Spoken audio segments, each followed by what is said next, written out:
Hey guys, very good morning everybody. So आज हम लोग शुरू कर रहे हैं ग्रुप 2 का वो एक सब्जेक्ट जिसका नाम है लॉन्ग फॉर्म। बोलो आईटी मतलब इनकम टैक्स भी हो सकता है, इंफॉर्मेशन। चलो बताओ बच्चों, आपको क्या लगता है what is all about IT का मतलब क्या है? आईटी मतलब आईटी, राइट? क्या लगता है आपको? इस क्लास से आने से पहले आपने कुछ अंदाज लाया होगा कि भाई आईटी में क्या होगा, क्या होने वाला है इस क्लास में? आईटी का मतलब क्या, क्या होता क्या है इस सब्जेक्ट में? इंफॉर्मेशन टेक्नोलॉजी का मतलब क्या है? नहीं, मैं आपसे पूछता हूं भाई, आप क्लास से आने से पहले कुछ तो अंदाज लाया होगा। मैं ये आईटी की क्लास में, जैसे अकाउंट्स की क्लास में, नहीं, भरोसा तो मुझ पे है, इसलिए तो आप सामने हो। पर जैसे आप ऑडिट में ऑडिट पढ़ते हो, अकाउंट्स में अकाउंट्स पढ़ते हो, कॉस्टिंग में कॉस्टिंग पढ़ते हो, तो वैसा आईटी में क्या पढ़ते हो आप? नहीं, मेरा कहने का मतलब देखो, अकाउंट्स में तो अकाउंट्स ही है, ऑडिट में ऑडिट है। नहीं, आईटी मतलब क्या है? क्या है? It's about computers, it's about technology, it's about servers, it's about all the technology nowadays you are using. It's about Facebook, it's about Snapchat, oh my god, it's about WhatsApp. Sir ये सब कुछ पढ़ना है इस class में? हाँ, मतलब हम लोग व्हाट्सएप करेंगे जी, हाँ यही तो करना है। आईटी में होता क्या? और पर आज तक आपने व्हाट्सएप को यूज किया है, आज तक आपने फेसबुक को यूज किया, पर आपको यही नहीं पता वो चलता कैसे है। आज हमें इस क्लास के माध्यम से यह जानना होगा ये चलता कैसे, how does it operate. I mean Facebook चलता कैसे है, व्हाट्सएप चलता चलता है।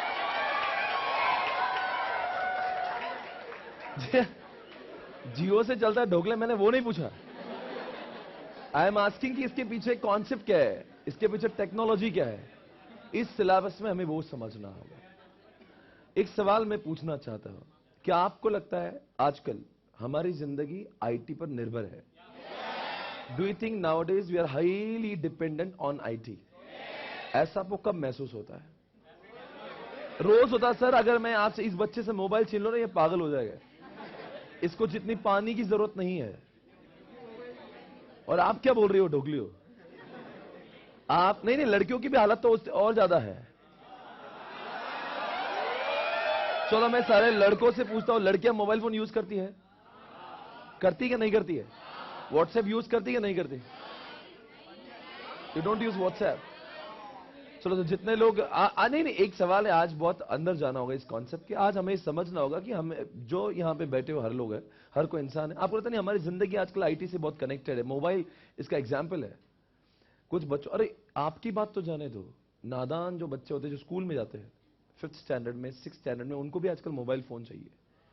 यहां तक कि मुझे लगता है कि हमारे जिंदगी की शुरुआत ही मोबाइल से होती है। अलार्म भी तो मोबाइल पे ही बजता है, हाँ?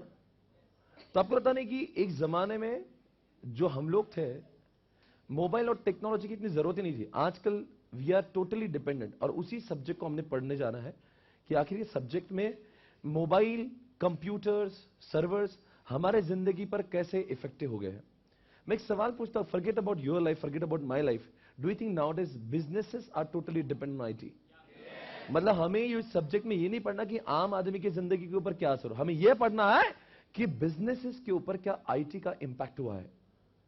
चलो टेल मी 5 बिजनेसेस जो आप कहोगे कि सर इनकी जिंदगी आईटी के बगैर हो ही नहीं सकती, they can not survive. Tell me any 5। कोई है जो जवाब देगा? 5 गिनती के। मैं आपसे सवाल पूछूंगा, कोई एक बंदा उड़ेगा और जो बताएगा कि सर ये 5 business they can not survive without IT. Sir ये तो पॉसिबल ही नहीं, उनकी जिंदगी ही आईटी है। एनीबॉडी? हाँ बेटा आप खड़े हो जाइए। हाँ जी आप ही, क्या नाम है आपका जी? आकाश। आकाश इस समय लाइन पर है और आकाश जवाब देंगे। आकाश आपसे सवाल है, बताओ वो कौन से 5 बिजनेस आपको लगते हैं they can not survive without IT? Google, Flipkart मतलब ई कॉमर्स की बात कर रहे हो आप? जी। Social media can not survive, बिल्कुल सही कह रहे हो। तीन बात की है आपने, 2 बातें और। फोन अ फ्रेंड, बोल बेटा क्या बोल रहा है वो? अरे तो बोलना भाई, बोल। अरे वो ठीक है, पर क्या कौन से दो और है?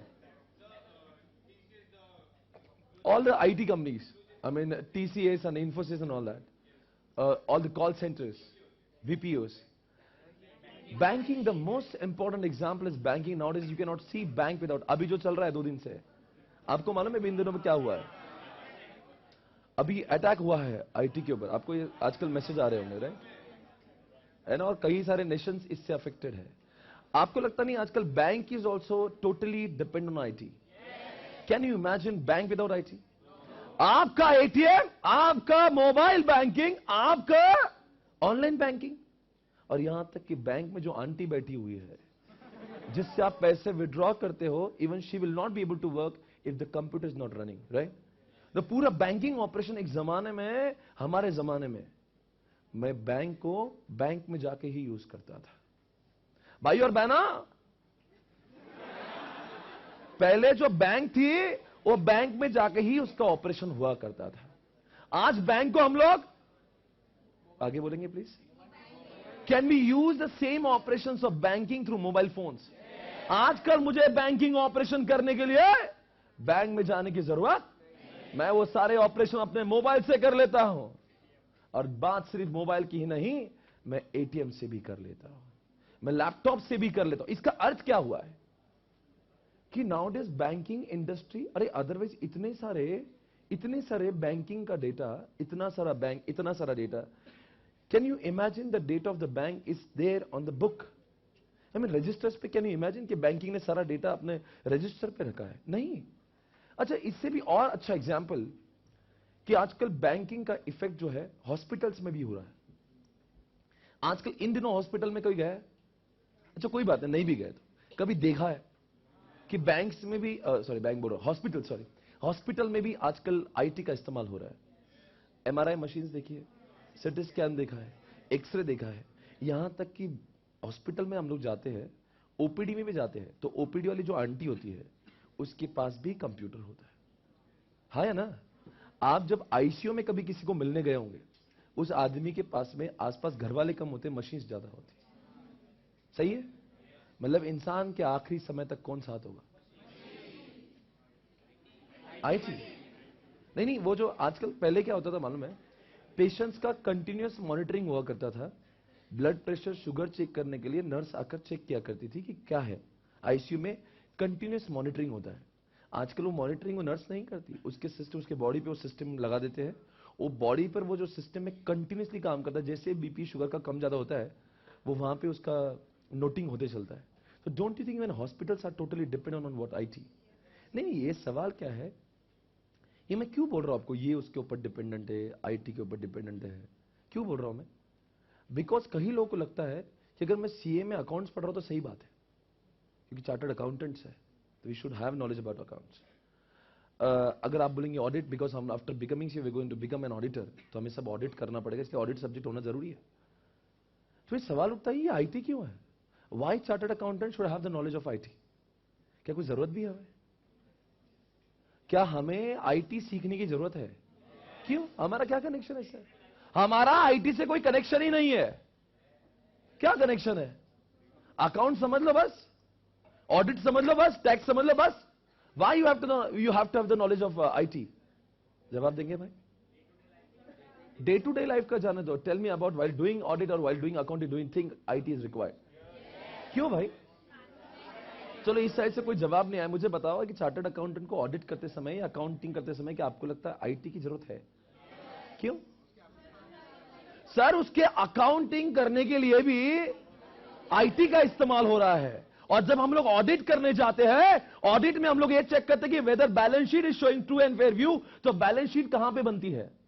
आजकल मुनीम का जमाना नहीं रहा, आजकल मुंशी का जमाना नहीं है, आजकल टेक्नोलॉजी का जमाना है, जहां पे financial statement, profit and loss account, everything is happening through, come on everybody, IT. और जिस आईटी को ही आपको पता नहीं तो आप ऑडिट कैसे करोगे? अगर मुझे जाकर अगर उसकी बैलेंस शीट को चेक करना है तो आई should have a knowledge of checking balance sheet, I should have a knowledge of retrieving balance sheet. मुझे ये तो पता होना चाहिए बैलेंस शीट को निकालते कैसे है, मुझे ये तो पता होना चाहिए टैली चलता कैसे। कम ऑन एवरीबॉडी। तो मतलब वो नहीं है। सवाल उठ रहा है कि अगर मैं अकाउंट्स करूंगा, और सवाल उठता है मैं ऑडिट करूंगा, तो ये सब शब्द बाद में आएंगे, पहले अरे अगर आप ऑडिट करने जाओगे तो you need a balance sheet, तो बैलेंस शीट निकलती कहां से? आईटी से। तो पहले आईटी आना चाहिए, पहले ऑडिट। That's all. चलो एक सवाल पूछूंगा। हमारे जमाने में एनएससी बीएससी मुंबई से हम लोग शेयर्स परचेस करते थे। एनएससी बीएससी जानते हो, शेयर मार्केट। एक जमाने में रिंग हुआ करती थी। We used to go to Bombay, we used to go to Mumbai, Delhi to purchase shares. आजकल शेयर परचेस करने के लिए आपको मुंबई और दिल्ली जाने की जरूरत नहीं। आजकल कोई भी इंसान दुनिया के किसी भी कोपचे से कभी भी, आगे भी कंप्लीट करो, क्या कर सकता है? शेयर्स को ना किसी परचेस कर सकता है, खड़े खड़े कभी भी बाय कर सकता है और सेल कर सकता है। उसको कहीं जाने की जरूरत नहीं। आज का आपने मोबाइल से भी आप शेयर्स परचेस कर सकते हो। Have you heard about moneycontrol.com? Can we purchase from the mobile phone? Come on everybody, yes. तो अगर हम लोग इस आईटी की वजह से ये सब कुछ कर सकते हैं, इसका बहुत इंपैक्ट एनएससी बीएससी के टर्नओवर पर हुआ है। आप सभी जानते हो एनएससी बीएससी का टर्नओवर जब मैनुअल सिस्टम हुआ करता था तो एक दिन में केवल 300 करोड़ का बिजनेस हुआ करता था 6.5 घंटों में। आज भी 6.5 घंटे ही चलते हैं, पर आज का टर्नओवर जानते कितना है? अंदाजन पहले 300 करोड़ का बिजनेस टर्नओवर समझता है? लेन देन, उतना सेल या उतना परचेज, क्योंकि स्टॉक एक्सचेंज में सेल भी उतना ही होता है और जाहिर सी बात है परचेज भी उतना करते हो, क्योंकि वो तो ब्रोकर है। आप, मेरा सवाल है, कितना आपने इन दिनों में क्या देखा है, कितना टर्नओवर होता है वहां पे? यहां पे मैं जब आपके सामने आंकड़ा बोलूंगा तो आप शॉक हो जाओगे। 3 lakh crore. I am not talking about 300 crore, 3 lakh crore. 3 lakh नहीं बोल रहा ढोकलो में। 3 लाख को मल्टीप्लाइड करो 1 करोड़ से, उतने जो पैसे आएंगे, उतने पैसे का टर्नओवर सिर्फ किसकी वजह से हो रहा है? आईटी की वजह से। सोचो आईटी के ऊपर कितना डिपेंडेंसी है। सोचो आईटी के ऊपर आपका डिपेंडेंसी कितना है, आईटी को सही चलना कितना जरूरी है। अब आपको समझ होगा, इतने बड़े बिजनेसेस जो है, banks, IT companies, BPO, NSC BSC, they are highly dependent on what? IT, है ना? तो इसीलिए चार्टर्ड अकाउंटेंट को जब इनकी बिजनेस को ऑडिट करना पड़ेगा, तो जब उनके बिजनेस का आईटी समझ में नहीं आएगा तो वो ऑडिट कैसे करेगा और उनका अकाउंटिंग कैसे करेगा? इसलिए हमें क्या समझा है कि तुम ऑडिट अकाउंटिंग सब करो, that is okay, but first of all you have to understand कि वो आईटी चलता कैसे, वो आईटी यूज होता कैसे। कम ऑन एवरीबॉडी, या चलो मैं एक एग्जांपल लेता हूं। क्या आपको लगता है आईटी की वजह से हमारे बिजनेस की स्पीड बढ़ी है? आईटी की वजह से हमारा बिजनेस 24/7 चल रहा है। एग्जांपल देंगे, अमेजॉन, फ्लिपकार्ट, कितना पैसा कमाया? अमेजॉन, फ्लिपकार्ट, इनका टर्नओवर कितना है? क्या इन लोगों की वजह से आपको लगता नहीं जो फिजिकल दुकानें हैं उनका मार्केट बर्बाद हो गया? हाँ है ना? इसलिए तो nowadays every shop is moving towards what? E commerce. तो आपको लगता है can you ignore the factor of e commerce nowadays? नहीं, आजकल हर आदमी दुकान की ओर नहीं मुड़ रहा है, he is moving towards e commerce. हर कोई आदमी बोलता है कि यार मेरा भी एक वेबसाइट होना चाहिए। तो इसलिए सोचिए कि अगर मेरी ऑर्गेनाइजेशन में भी मैं एक साधारण प्रोफेसर हूं, एक सिर्फ टीचर हूं, और ये टीचर आईटी की वजह से आज पूरे भारत भर में अपने लेक्चर चला रहा है। अगर ये आईटी नहीं होता तो इतने ही स्टूडेंट मेरे स्टूडेंट होते और कोई मुझसे पढ़ ही नहीं पाता।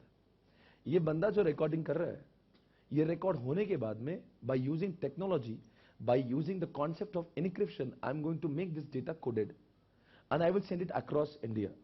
और ये लेक्चर अब 130 जगह पे चलेंगे। अब सवाल उठ रहा है, अगर आईटी नहीं होता तो मैं सिर्फ इतने ही स्टूडेंट्स को पढ़ाता, राइट? और 6 महीने में मैं एक बैच लेता हूं, तो मतलब मेरे स्टूडेंट्स इतने ही हो जाते जितने आप लोग बैठे हो, राइट है? सभी लोग समझ में आ रहा है? पर बिकॉज, और नंबर ऑफ आवर्स उतनी ही है, पर मैं आप इतने स्टूडेंट्स नहीं। अब इस बैच में मैं, आप मेरे सामने ये 500 स्टूडेंट्स बैठे हो, तो मेरे लिए 500 नहीं हो, ये 10,000 स्टूडेंट्स है।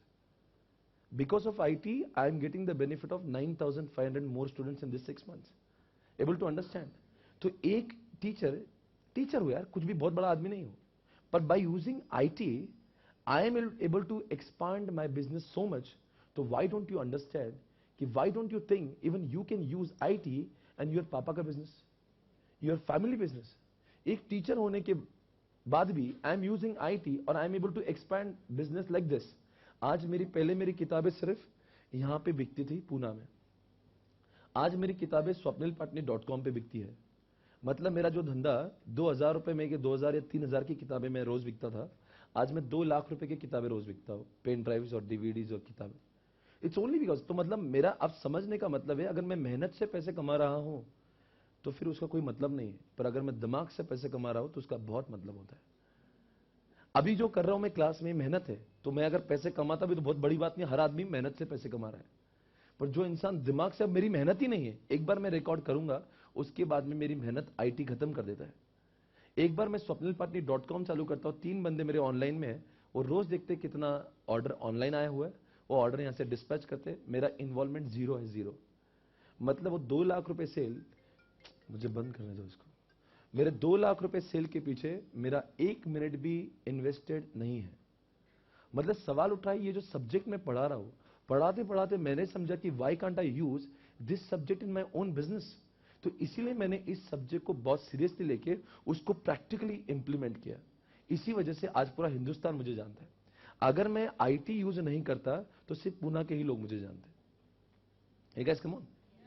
तो इसीलिए IT has really good impact. सिर्फ आपको सोचना होगा, हमें सोचना होगा कि हम, देखो बच्चों मैं आपको समझाता हूं, जिंदगी में आपको भी अपने पापा के बिजनेस को, अपने जो मम्मी के बिजनेस को या फिर आपके भाई के बिजनेस को समझना होगा। और आफ्टर लर्न, ये सिर्फ आईटी का सब्जेक्ट आप इसीलिए मत पढ़ना कि सिर्फ आपको पास होना है। ये समझना कि मैं एज ए स्टूडेंट कैसे अपने, हो सकता है कि आपके दिमाग में कुछ आइडिया क्लिक हो जाए जो किसी और को नहीं हो रही। जैसे ओला एक आइडिया है, वैसे ट्रांसपोर्ट का बिजनेस हजारों सालों से चला रहा है, कुछ बड़ी बात नहीं है, और ओला ने भी वही काम किया है, पर आज हजारों करोड़ का नेटवर्क है।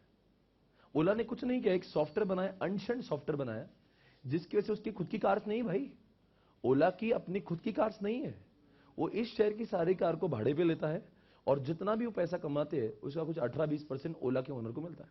मतलब ओला की कैश में जितना भी पैसा आप दोगे उसका 20% है, कुछ तो डिसाइडेड परसेंटेज होगा, वो ओला वाले को मिलता है। सिर्फ एक सॉफ्टवेयर की वजह से पूरे हिंदुस्तान की गाड़ियां उसके लिए काम कर रही है। और कब तक मेहनत से पैसा कमाओगे? इंसान की इज्जत जब वो पैसे कमाता है तो और ज्यादा बढ़ती है। समझ में आ रहा है? और पैसे कमाने के लिए सिर्फ मेहनत नहीं चाहिए, टेक्नोलॉजी चाहिए। वो जमाना और गया कि हम लोग मेहनत से बहुत आगे जाएंगे। तो अगर मैं 12 घंटे पुणे में पढ़ा भी लूंगा ना, तो मैं कभी हिंदुस्तान में नाम नहीं कर पाऊंगा, ना इतने पैसे कमा पाऊंगा। 12 घंटे पढ़ा के क्या हो जाएगा? इसीलिए मैं 12 घंटे नहीं पढ़ाऊंगा, मैं 3 ही घंटे पढ़ाऊंगा पुणे में, बट आई यूज टेक्नोलॉजी। आज आपके सामने 6 महीने में मैं एक बैच ले रहा हूं, पर हिंदुस्तान में मेरी बैचेस कितनी हुई? हर स्टेशन पे मेरी 4 बैचेस 6 महीने में होती है। 130 मल्टीप्लाइड बाय 4, 520 बैचेस की बैच है मेरी। आपके लिए मैं एक बैच ले रहा हूं। It is on 500 batches I am taking. इतना 500 बैच का नंबर है। अब बताओ, इतना इंसान कर ही नहीं सकता। सही बात है या नहीं? गूगल का इनकम जानते हो? गूगल जस्ट एन आइडिया यार, come on. WhatsApp just an idea. Sir ये सारी बातें क्यों बता रहे? ये सब्जेक्ट का नाम ही आईटी है। हमें यह समझना होगा कि ये सब्जेक्ट को जब पढ़ोगे ना, don't it is, you shouldn't think from the examination point of view. ये सोचना चाहिए कि क्या मैं इस कॉन्सेप्ट को मेरे पापा के, मेरे और खुद के बिजनेस में कैसे यूज कर पाऊंगा, और कैसे मैं अपने बिजनेस को बहुत ग्रो कर पाऊंगा। हमें आगे बढ़ना है। हमें सीए करने के बाद में जॉब नहीं करना, हमें अपना धंधा खोलना है, हमें अपना बिजनेस एस्टैब्लिश करना है। और बिजनेस एस्टैब्लिश करने के लिए अगर आगे बढ़ना है तो you should have what, a technology. वरना आज बिग बाजार की कैसे बजा के रखा है मार्केट ने? बिग बाजार के आधे स्टोर्स बंद हो रहे, बिकॉज उसने सही समय पे आईटी को नहीं समझा। काश वो मेरी क्लास कर लेता सही समय। अगर किशोर बियानी जी मेरी क्लास बहुत पहले ही कर लेते भाई और बहनों, तो आज बिग बाजार को, अभी मेरे बोलने के बाद में उन्होंने futurebazaar.com चालू किया। मैंने बोला था नहीं, वो सब ठीक है, वो तो मेरा काम ही है, पर आप लोग भी इससे पहले आप बर्बाद हो जाओ, सही समझ लो। इस पूरे आने वाले लेक्चर्स में आपको ये एक एक कॉन्सेप्ट यही बताएगा, ये सब्जेक्ट का इंपॉर्टेंस, इस सब्जेक्ट की इंपॉर्टेंट चीज आपको बताई जाएगी। You all have to understand that. Come on everybody, are you understanding what I am saying? Yes. मुझे आपको बोलना है कि ग्रुप 2 में 3 सब्जेक्ट्स है। वाह, मालूम ही नहीं था। अच्छा हुआ आपने बोला। आईटीएसएम है, एडवांस अकाउंट्स है, और ऑडिट है। 3 सब्जेक्ट में से स्कोर कितना करना है? वाह, 150 150 स्कोर क्यों नहीं होते? There are thousands of students who are getting failed in group 2 not because they are not scoring 40 marks in the individual subject. They pass in all the subjects but they are unable to score 150. आपको सभी को मैं समझा रहा, आज group 2 की class चालू हुई। प्रॉब्लम ये नहीं कि 40-40, प्रॉब्लम ये है 150 नहीं आते। यू गेट स्कोर 135, 138, 140, 148, 149 वालों को भी देखा है। दर्द नहीं होता, दर्द डिस्को होता है। 149, अरे थोड़ा तो रहम कर दे आईसीआई, एक मार्क ज्यादा देते तो क्या प्रॉब्लम था? नहीं नहीं, सोचने की बात है, ये बेरहम लोग हैं। थोड़ा सा इंसान को कभी 100-120 मिला तो दर्द तो नहीं होता, 149 का दर्द ही अलग है। अरे तो कम से कम 10-20 मार्क कम देता तो वो कम से कम आराम से तो सोता है, बोलते नहीं यार अगली बार और मेहनत करूंगा। अब मेहनत करने का मोटिवेशन भी नहीं है।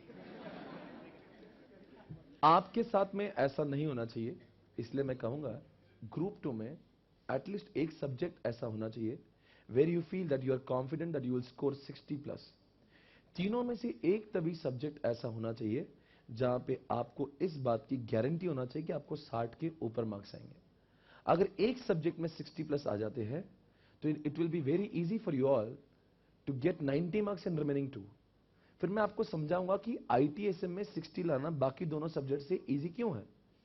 वैसे हर प्रोफेसर अपने एक सब्जेक्ट की तारीफ बहुत करता है, मैं भी करूंगा, पर आई विल प्रूव ऑल्सो कि क्यों आईटीएसएम में 60 मार्क्स लाना बहुत इंपॉर्टेंट है और बहुत इजी भी है compare to audit, compare to advance accounts. Audit subject जो है वो प्योर थ्योरेटिकल है। फिर आप बोलेंगे आईटी भी थ्योरेटिकल ही है, नहीं, IT is totally practical subject. कुछ भी बोल रहे हो, बताओ आईटी प्रैक्टिकल सब्जेक्ट या थ्योरेटिकल? नहीं, प्योर प्रैक्टिकल। कुछ भी बोल रहे हैं आदमी। दुनिया में पहले प्रैक्टिकल आया और प्रैक्टिकल को देख के थ्योरी की किताबें बनाई गई ताकि आप जैसे लोग समझ पाए। इस पूरे सिलेबस के सारे कॉन्सेप्ट दुनिया भर में, जग भर में यूज हो रहे हैं, आपको पता नहीं और आपको पता करवाने के लिए इसको किताबों के माध्यम से आपके सामने प्रस्तुत किया है। बट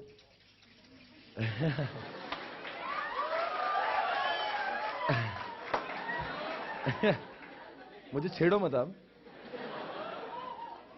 दोस्तों।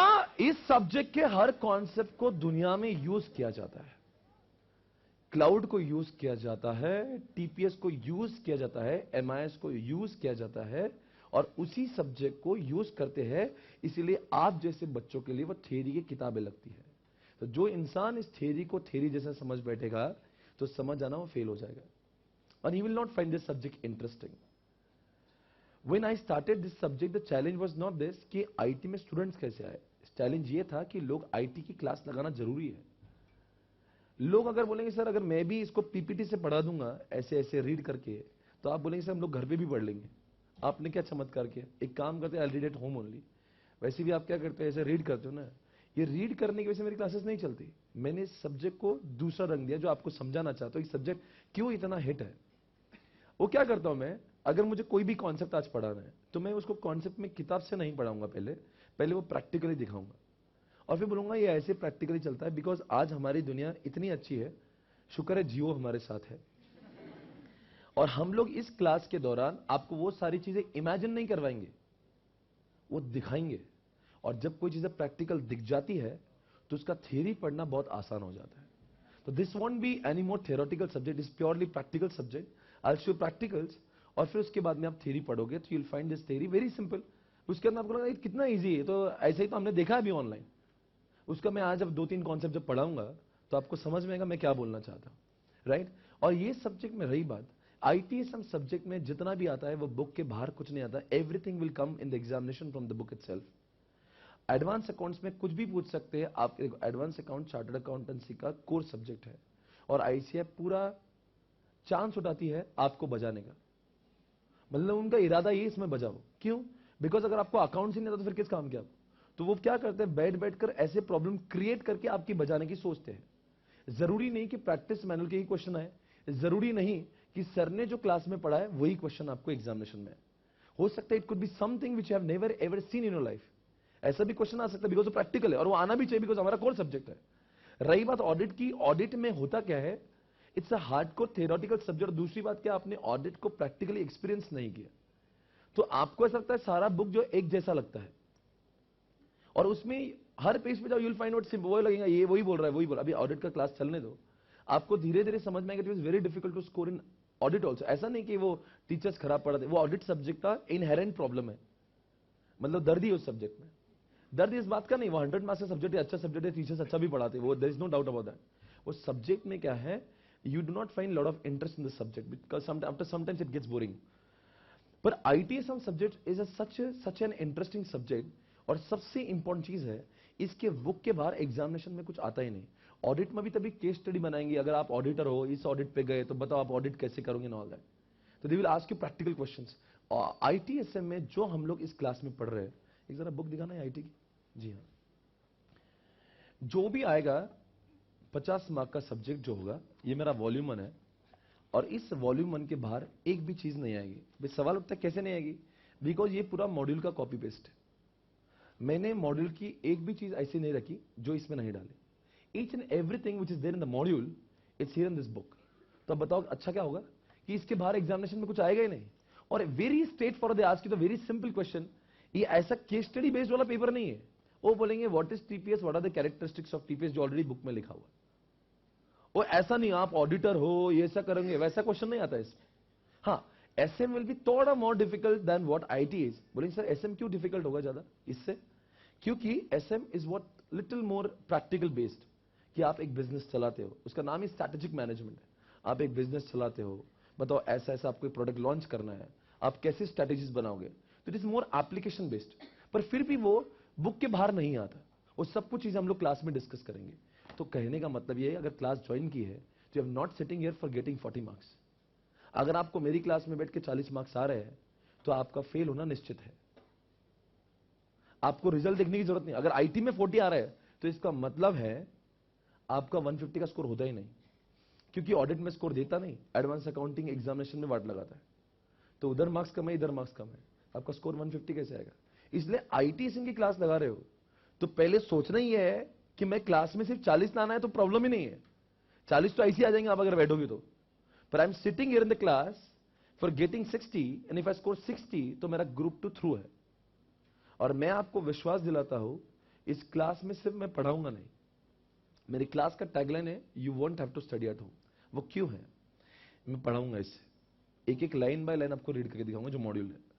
और ये क्या करता हूं, पढ़ाने के बाद उसकी समरी नोट, जरा किताब और किताबें मिलेगी आपको, जरा सेकंड थर्ड फोर्थ मॉड्यूल मिला है क्या, मैं बताऊंगा, ठीक है। इसका मॉड्यूल नंबर 2 आता है, 4 किताबें मैं आपको दूंगा, second third fourth. Second module है जिसमें समरी नोट मिलता है। मैं जो भी पढ़ाता हूं वो ब्लैंक स्पेस होती है, उससे आपको लिखवाता हूं ताकि आपकी राइटिंग प्रैक्टिस होना चाहिए। जो मैं पढ़ाऊंगा इस बुक से पढ़ाऊंगा, और जैसे कॉन्सेप्ट खत्म होता है मैं आपको समरी नोट लिखवा के लूंगा। सर क्यों लिखवा रहे हो, because writing practice is must. ये थियरी को फिर अब लिखने की आदत तो होना चाहिए एग्जामिनेशन में, तो सर लिखने से आपका सेकंड टाइम रिवाइज हो गया। फिर क्या करता हो, चार्ट बुक है मेरी, वॉल्यूम नंबर 4 कहते हैं उसको। उस चार्ट बुक से मैं आज सारी किताब में आपको दिखाऊंगा, उसको चार्ट बुक कहते हैं। उस चार्ट बुक से पूरा जो सिलेबस है, पूरा सिलेबस जो है वो सिर्फ 25 पेजेस में मैंने फिनिश कर दिया है। उसके से फायदा क्या होगा, अगर क्लास खत्म होने के बाद अगर आपको लगता है कि मुझे रिवाइज करना है, ये 220 पेजेस की किताब है, और वो जो चार्ट है वो सिर्फ 25 पन्नों का है, and by using those 25 pages you will be able to finish the whole portion. तो इसलिए मैं क्या कह रहा हूं, इस क्लास में जब आपकी क्लास खत्म होगी तो आप कहोगे IT is very small subject, because मुझे 220 पन्ने नहीं पढ़ना है, मुझे सिर्फ 25 पन्ने पढ़ना है। अक्सर ऐसा होता है, प्रोफेसर ये चाहते हैं कि बच्चा घर जाके समरी नोट बनाए और अपने खुद के बनाए, पर मुझे पूरा विश्वास है आपके ऊपर, आप आईटी के समरी नोट, अरे बच्चा अकाउंट्स के होमवर्क नहीं करता जल्दी से, तो मेरा आईटी के लिए तो कोई वैसी भी कोई इज्जत नहीं है। तो इसीलिए आईटी एसएम का मैं एक भी पेज आपको घर पे पढ़ने नहीं दूंगा। You won't have to study at home at all. अगर आप घर पे पढ़ोगे तो फेल हो जाओ। क्या बोल रहे हैं, मतलब घर पे पढ़ना ही नहीं, एक्चुअली नहीं पढ़ना। सर हम लोग कैसे, मैं पढ़ाऊंगा, रिवाइज कराऊंगा। आज 5वां दिन है तो मैं पहले 4 दिन रिवाइज कराऊंगा। आज 10वां दिन है तो मैं पहले 9 दिन रिवाइज करूंगा, 10वां पढ़ाऊंगा। आज 12वां दिन है, 11 पढ़ाऊंगा। सर ऐसा रोज चलता रहेगा। हाँ हर रोज क्यूमुलेटिव रिवीजन होगा।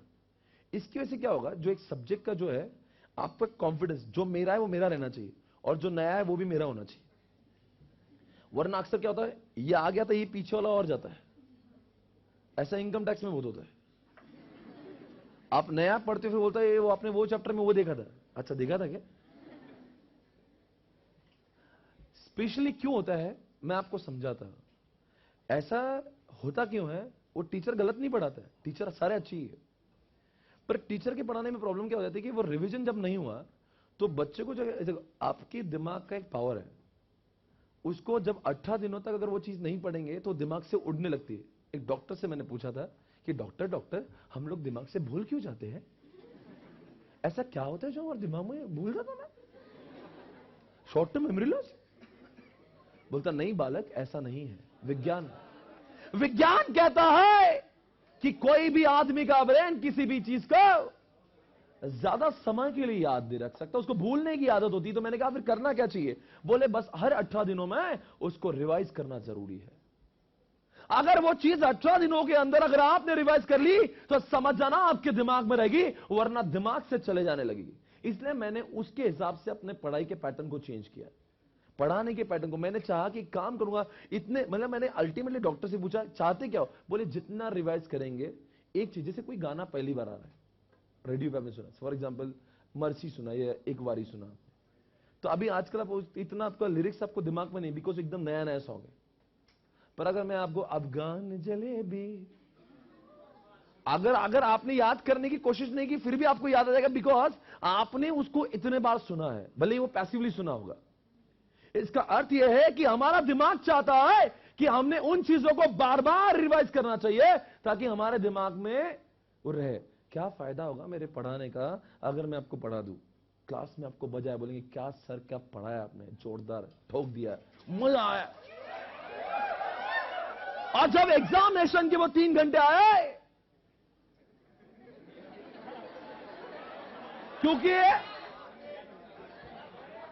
क्योंकि मेरे क्लास और एग्जामिनेशन में पूरे 5 महीनों का गैप है।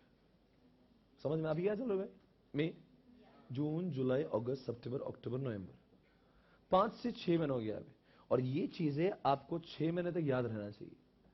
तो इसीलिए मैंने वो जो क्लास को जो बनाया, जिस तरह से डेवलप किया, 4 किताबें वो ऐसे डेवलप किया है, और जो क्लास में पढ़ाऊंगा वो क्लास में भी आपको खुशी दिलाएगा। और उस दिन सबसे ज्यादा खुश होंगे जब एग्जामिनेशन के 3 घंटे चलते होंगे, बिकॉज जो आज मैं पढ़ा रहा हूं वो आपको एग्जामिनेशन में भी याद आएगा, इसकी गारंटी मेरी। पर जब मैं क्लास में रिवाइज कराऊंगा तो मुझे आपका साथ चाहिए। साथ दोगे मेरा? आपको ये सब्जेक्ट का आपने देखो, कोई इंसान मेरे ऊपर एक्सपेरिमेंट करने के लिए क्लास में बैठा नहीं है। आपने आपके सीनियर से पूछा होगा, यही बोला होगा ये आदमी के पास जाओ वो खत्म करवा देगा क्लास में, यही बोला होगा। इसलिए आपको मेरे देखने के लिए आए नहीं यहाँ पे। आपको मालूम है अच्छा, सिर्फ आपको एक तसल्ली करना है अच्छा पढ़ा रहा है। आप लोग को आपके सीनियर से यही बोला होगा जहां पे जाओ वो कुछ करना नहीं, वो खुद ही कराएगा सब, और वो एक्चुअल में मैं कराऊंगा। आपको घर पे कुछ नहीं पढ़ना, मैं भगाऊंगा नहीं, पूरी मजे उठाएंगे इस सब्जेक्ट के, पूरा रिवाइज करेंगे, ऐसा कर देंगे ना ठोक देंगे पूरा।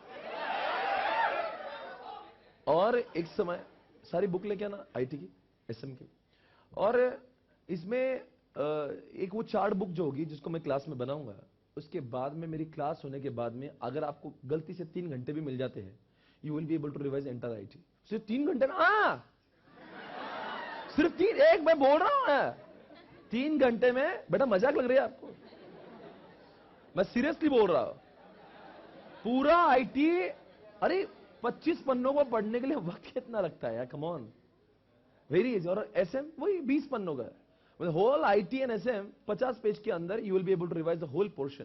पर वो directly we can not read 50 pages.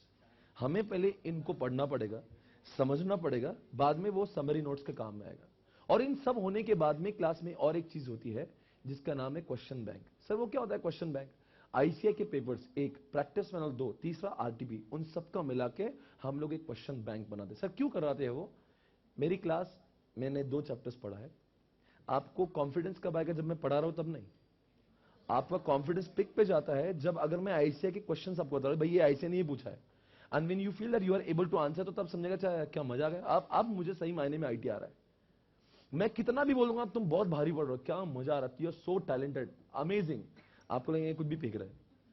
When I show you the paper of ICA and when you are able to answer those questions, तो आपको लगेगा क्या यार, ये तो मजा आ गया, तो ये मतलब अभी क्लास में मुझे सब आ रहा है, और जब मैं घर पे रिवाइज करूंगा तो मैं कितना आगे जाऊंगा। ठीक है, बहुत ज्ञान की बात है, मैं पढ़ाता हूँ। ये जो था मुझे बताना था कि मैं कैसे पढ़ाऊंगा। अब बताओ, फर्स्ट डे पे बताना जरूरी भी है, वरना आपको अंदाजा नहीं आएगा मैं क्या पढ़ाने का मेरा फ्लो होगा। अब सबसे पहले मैं क्या करूंगा, ऐसा एक कॉन्सेप्ट पढ़ाऊंगा। चैप्टर नंबर 4 से हम लोग शुरू करते हैं। वैसे इस पूरे सिलेबस में पता है कितने चैप्टर्स हैं? एक बार चेक करो, इस सिलेबस में कितने चैप्टर्स हैं? इस सिलेबस में 5 चैप्टर्स है और एक 6 चैप्टर जिसका नाम है फ्लो चार्ट। क्या नाम है उसका? फ्लो चार्ट, जो चैप्टर 1 का ही पार्ट है। वैसे इंडेक्स पे 5 ही चैप्टर्स लिखे होते हैं, पर जो फ्लो चार्ट होता है वो चैप्टर 1 का ही पार्ट होता है। तो कुछ लोग 5 चैप्टर्स कहते हैं, कुछ 6 कहते हैं, दोनों भी सही कहते हैं। ठीक है ना सर? कौन सा चैप्टर सबसे इंपॉर्टेंट है? All the chapters are equally important. Sir कितने मार्क्स के लिए पूछते हैं? पूरा पेपर 60 मार्क्स के लिए आता है। सर 60 या 50? With option 60। SMB with option 60 का आता है। Out of 60 you are suppose to solve 50 marks. And जो ट्राई टू अंडरस्टैंड, इन 60 मार्क्स में कोई भी चैप्टर का वेटेज ज्यादा होगा ऐसा नहीं है। All the chapters are equally important. हर चैप्टर को एग्जामिनेशन में 12 मार्क्स के लिए पूछा जाता है। सर अभी 4 में से एक सिलेक्ट करना ऐसा कुछ आता है? जी नहीं। Correct incorrect? जी नहीं। ये प्योरली डिस्क्रिप्टिव आंसर आते हैं। आपको कॉन्सेप्ट पूछेंगे, आपको जवाब देना है। Is it okay everybody? हम लोग शुरू करें अब। मुझे शुरू करना है from the first concept. Chapter 4 पे ही जरा मैं आपको नोट्स मिल गए, ब्लैक एंड व्हाइट नोट्स मैंने दिया था अभी यहां पे। चैप्टर 4 का नाम क्या जरा देखिए। इसका नाम है बिजनेस। चलो बताओ guys, what is the meaning of business? नाम से क्या लगता है? बिजनेस इंफॉर्मेशन सिस्टम का मतलब क्या होगा? नाम से क्या लगता है? बिजनेस इंफॉर्मेशन सिस्टम मतलब क्या होगा इसका? बिजनेस से इंफॉर्मेशन सिस्टम मतलब क्या? बिजनेस को इंफॉर्मेशन देने वाला। ऐसा कोई सॉफ्टवेयर जो बिजनेस को इंफॉर्मेशन दे दे, उसका नाम होता है business inform. Any software, English में बात करेंगे, any software which provides valuable information to the business is called as business information system। एक बार और हिंदी में, कोई भी ऐसा सॉफ्टवेयर हो जो बिजनेस करने वालों को इंफॉर्मेशन दे दे, नाम होता है बिजनेस इंफॉर्मेशन सिस्टम। चलो मैं आपसे पूछता हूं, ऐसा कोई सॉफ्टवेयर आपको पता है जो बिजनेस वालों को इंफॉर्मेशन देता होगा? एनी सॉफ्टवेयर यू थिंक क्या? नहीं ये बिजनेस में यूज होता है, हमारे घर पे भी हमने देखा, ये पापा को बिजनेस का इंफॉर्मेशन देता है। टैली, सभी लोगों ने कहा कि टैली, कुछ लोगों ने ओरेकल कहा, सैप कहा। बिल्कुल, बहुत सही टैलेंटेड बैच मिली मुझे जिनको एसएपी के बारे में भी पता है। आप बताएंगे कि आपको लगता है टैली सॉफ्टवेयर इंफॉर्मेशन देता है? हाँ sir, tally software balance sheet देता है, P&L अकाउंट देता है। किसको देता है? मैनेजर्स को देता है। मुझे बताओ, क्या ये टैली की इंफॉर्मेशन लेकर वो बिजनेस में कोई डिसीजन मेकिंग ले सकता है? Tell me what kind of decisions can be taken on the basis of Tally? अरे बोलो यारो। सर अगर मान लो कि आप कहते हो टैली बिजनेस इंफॉर्मेशन सिस्टम है, तो टैली एक सॉफ्टवेयर है जो इंफॉर्मेशन देता है ताकि जो बिजनेस वाले लोग हैं वो डिसीजन ले सके। तो मेरा आपसे एक सवाल है कि टैली की जो बैलेंस शीट P&L अकाउंट जो आती है, कि उसकी देख के कि हम लोग कुछ डिसीजन ले सकते हैं? Can we take some decisions on the basis of information provided by Tally? Tell me some of the examples. अरे बोलो यारो। नंबर 1 क्या कोई बोलेंगे? जवाब देंगे? हाँ बोलेंगे। ट्रू एंड फेयर पोजीशन जान सकते हैं। ओके फाइन, और कुछ बताएंगे? टैली को देख के क्या डिसीजन ले सकते हैं भाई हम लोग? चलो जवानों जवाब देंगे। हाँ जी, कोई जवाब दे रहे थे जी? फ्यूचर प्लान कर सकते, बिल्कुल सही। और हाँ जी, एक्सपेंशन करते समय हमें पहले बैलेंस शीट देखना होगा कि हमारे पास उतना पैसा है क्या नहीं, तो इसलिए हमें पहले तो बैलेंस शीट देखना जरूरी है। हाँ जी, और बताएंगे? लॉसेस अगर हुए तो कहां हुए वो भी जान सकते हैं। ओके, बिल्कुल सही, सारे लोग सही जवाब दे रहे हैं। मतलब बैलेंस शीट की वजह से और P&L वजह से we are able to take some decision. एक सवाल मैं पूछूंगा, अगर मुझे इनकम टैक्स पे करना है तो do you think I am able to pay income tax only if I am having the data of balance sheet and P&L account? Come on, क्या मतलब मैं इनकम टैक्स पे करने का डिसीजन बैलेंस शीट और P&L अकाउंट को देख के लेता हूं? टेल मी नंबर 2, सिर्फ इनकम टैक्स ही और कुछ काम कर सकता हूं? अगर मुझे बैंक से लोन लेना है तो पहले मुझे पता होना चाहिए मुझे जरूरत कितनी है और मेरे पास एग्जिस्टिंग लोन कितना है। नंबर 3, अगर मुझे डिसीजन लेना कि डिविडेंड कितना देना है तो मुझे पता होना चाहिए कि प्रॉफिट कितना हुआ है। Able to understand? अगर मुझे कोई भी डिसीजन लेना हो जो फाइनेंस से रिलेटेड हो, फॉर एग्जाम्पल मुझे किसी को एक्विजिशन करना है, किसी के साथ में मर्जर करना है, सिंपल एग्जाम्पल लेते हैं, अभी आजकल आइडिया ने और वोडाफोन ने मर्जर किया। आपको लगता नहीं ये मर्जर होने से पहले इन दोनों ने अपनी बैलेंस शीट को ठीक से देखा होगा? बैलेंस शीट के बगैर आप मर्जर पॉसिबल ही नहीं है। इसलिए मतलब जब दुनिया में मर्जर हो या एक्विजिशन हो या इनकम टैक्स का पेमेंट करना हो या लोन लेना हो या इन्वेस्टमेंट करना हो, you need what? Come on, information. You need information, और ऐसी इंफॉर्मेशन देने वाले सॉफ्टवेयर का नाम होता है business information system. Example tally, example SAP. चलो एग्जाम्पल पूछते हैं आपसे, ईआरपी एसएपी आपने सुना होगा। What is the difference between SAP and tally? कुछ जवाब किसी ने सुना है? वैसे एसएपी का बहुत चर्चा है, एसएपी बहुत बड़ा सॉफ्टवेयर है। What do you think, what is the difference? SAP is the software of finance, marketing, HR, production, inventory and all the departments of the organization, whereas Tally is the software of only, मतलब tally software भी क्या देता है? Information देता है, पर सिर्फ accounts के लिए, और एसएपी सॉफ्टवेयर इंफॉर्मेशन देता है finance, marketing, HR, production, inventory. आप कोई भी डिपार्टमेंट के मैनेजर हो, what ever information you want, you will get it from what? SAP. इसलिए एसएपी भी क्या बिजनेस इंफॉर्मेशन सिस्टम है? अगर टैली इंफॉर्मेशन सिस्टम होगा तो फिर एसएपी क्यों नहीं होगा? टैली तो एक छोटा सा झलक है, एसएपी बहुत बड़ी चीज है। बड़ी बड़ी ऑर्गेनाइजेशन में सर टैली यूज करते हैं, एसएपी। एसएपी सर कितनी कॉस्ट होती है? 5 खोखा। इतना महंगा? हाँ, इतना? हाँ सर, इतने महंगे? तो बिजनेस भी तो बड़ा है भाई। नहीं नहीं, मुझे बोलना है। आज अगर मैं मैकडी का ओनर हूं,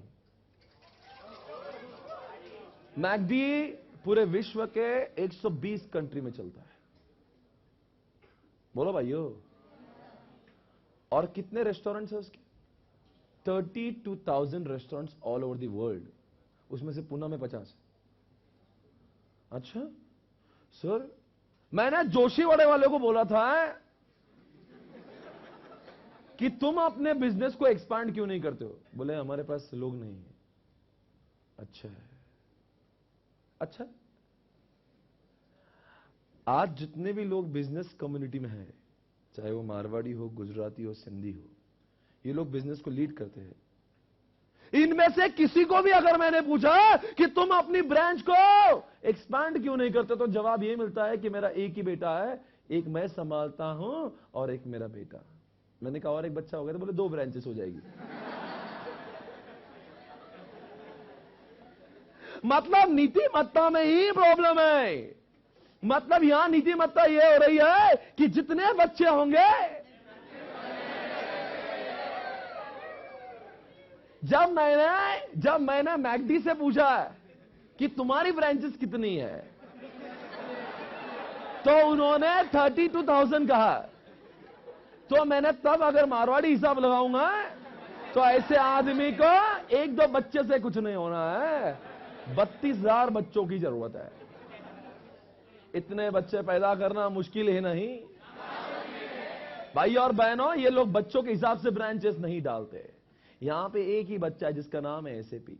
सुनो ऐसा? हाँ, कभी आपने मैकडी के स्टोर पे कभी मैकडी के ओनर को देखा? मैक वेजी खाने गए, भैया वो जो बंदा जो बैठा है ना, वो उसका बेटा नहीं है, वो उसका एम्प्लॉई है। भाई और बहनों, ये मैकडी के सारे ब्रांचेस पे मैकडी के ओनर के बच्चे नहीं बैठे हुए हैं। सर फिर फ्रॉड कैसे नहीं करते? यहां पे हमारी ब्रांच ओपन करने से ये डर लगता है मेरा एम्प्लॉय फ्रॉड कर देगा। पर दोस्तों, आपने लेवाइस के बिजनेस को देखना चाहिए, जारा के बिजनेस को देखना चाहिए, केएफसी देखना चाहिए। कितना एक्सपांशन किया है। रिबॉक और नाइकी को देख लीजिए, कितना पूरे विश्व भर में। क्या इसका मतलब यह है कि वो सारा बिजनेस ब्लाइंड में और लॉसेस में चलता है? जी नहीं। आपने अगर यहां पे जेएम रोड पे एक मैक वेजी भी लिया है और अगर उसका बिलिंग हुआ, तो बिल का नॉलेज सिर्फ उस ब्रांच को नहीं है। जैसे वो ओके करता है और data is sent on this server जो वहां पे यूके में है, और वहां से they are able to retrieve the report. वहां से बैठे बैठे उस यूएस और यूके के मालिक को बैठे बैठे ये समझता है कि पूरे विश्व में कौन सी ब्रांच में आज कितना सेल हुआ। सर मतलब ये कोई भी फ्रॉड करने की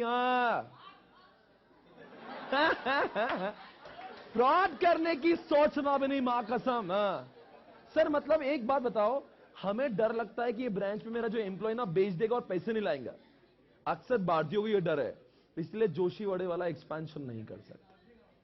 आज आपको इस सब्जेक्ट के माध्यम से समझना है कि आज एसएपी जैसी जो बिजनेस इंफॉर्मेशन सिस्टम है, जिसके से पूरा जहां कंट्रोल हो सकता है। कर लो दुनिया मुट्ठी में।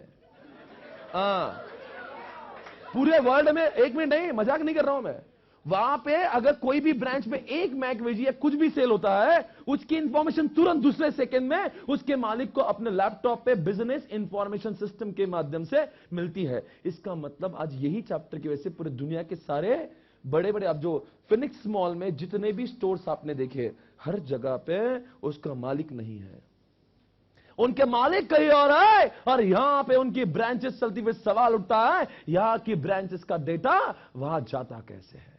Only because of business information system.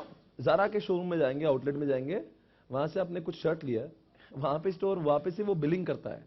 The moment ही says okay, the data is not there any more, it is there on the server, जिसका एक्सेस उसके मालिक को, मतलब वो ये भी समझ सकता है जारा के स्टोर में आज पूरे दिन भर में कौन सी चीजें बेचे गई और कितने में और कितना कलेक्शन हुआ।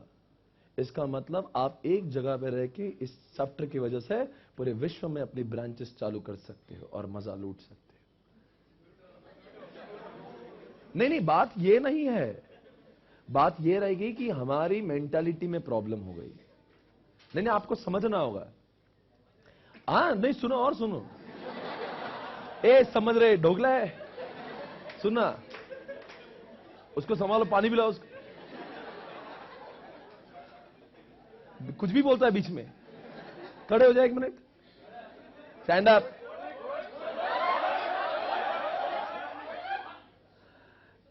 कल जब तुम बड़े आदमी बनोगे तो तुम्हारी कोई एक जो हेड ऑफिस है इसी किसी पेट में होंगी,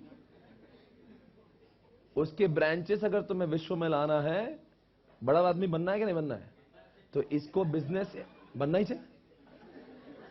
तो बन चुका है ये कुछ और ही है, बन चुका हो, ये बन चुका। चलो ठीक है, आपको इस चैप्टर के बारे में समझ गया? नहीं, जोक्स अपार्ट, ये चैप्टर का कॉन्सेप्ट समझ रहा है?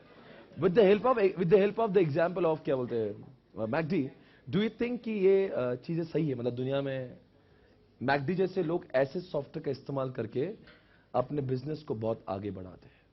इसी चैप्टर में कॉन्सेप्ट जिसका नाम है EIS, देखो कौन से पेज पे आ रहा है, मैं आपको स्क्रीन पे भी दिखा रहा हूं। 130 EIS, जरा देखो, आई डोंट नो, 140, जी हां, आ जाइए वहां पे। 130, ओके बेबी, रिलैक्स।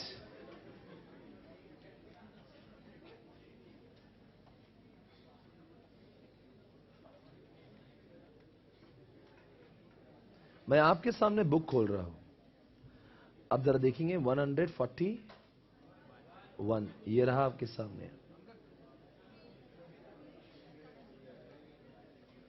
पता नहीं क्या दे दिया मुझे आपने।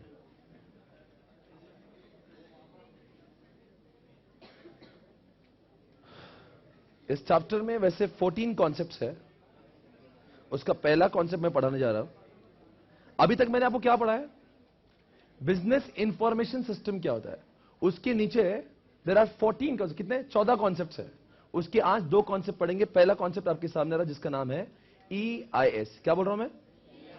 EIS, यही कॉन्सेप्ट है आपके सामने, और पढ़ेंगे ध्यान से। आप सभी जानते हो मेरी बड़े लोगों से पहचान है, आप सभी लोग जानते हो मेरी पहचान जो है वो, मेरी पहचान जो है वो बड़े लोगों से है। आएगा, रतन जी मेरे दोस्त है, ध्यान से सुनो, कॉन्सेप्ट की बात करो, मजे नहीं मत करना ज्यादा।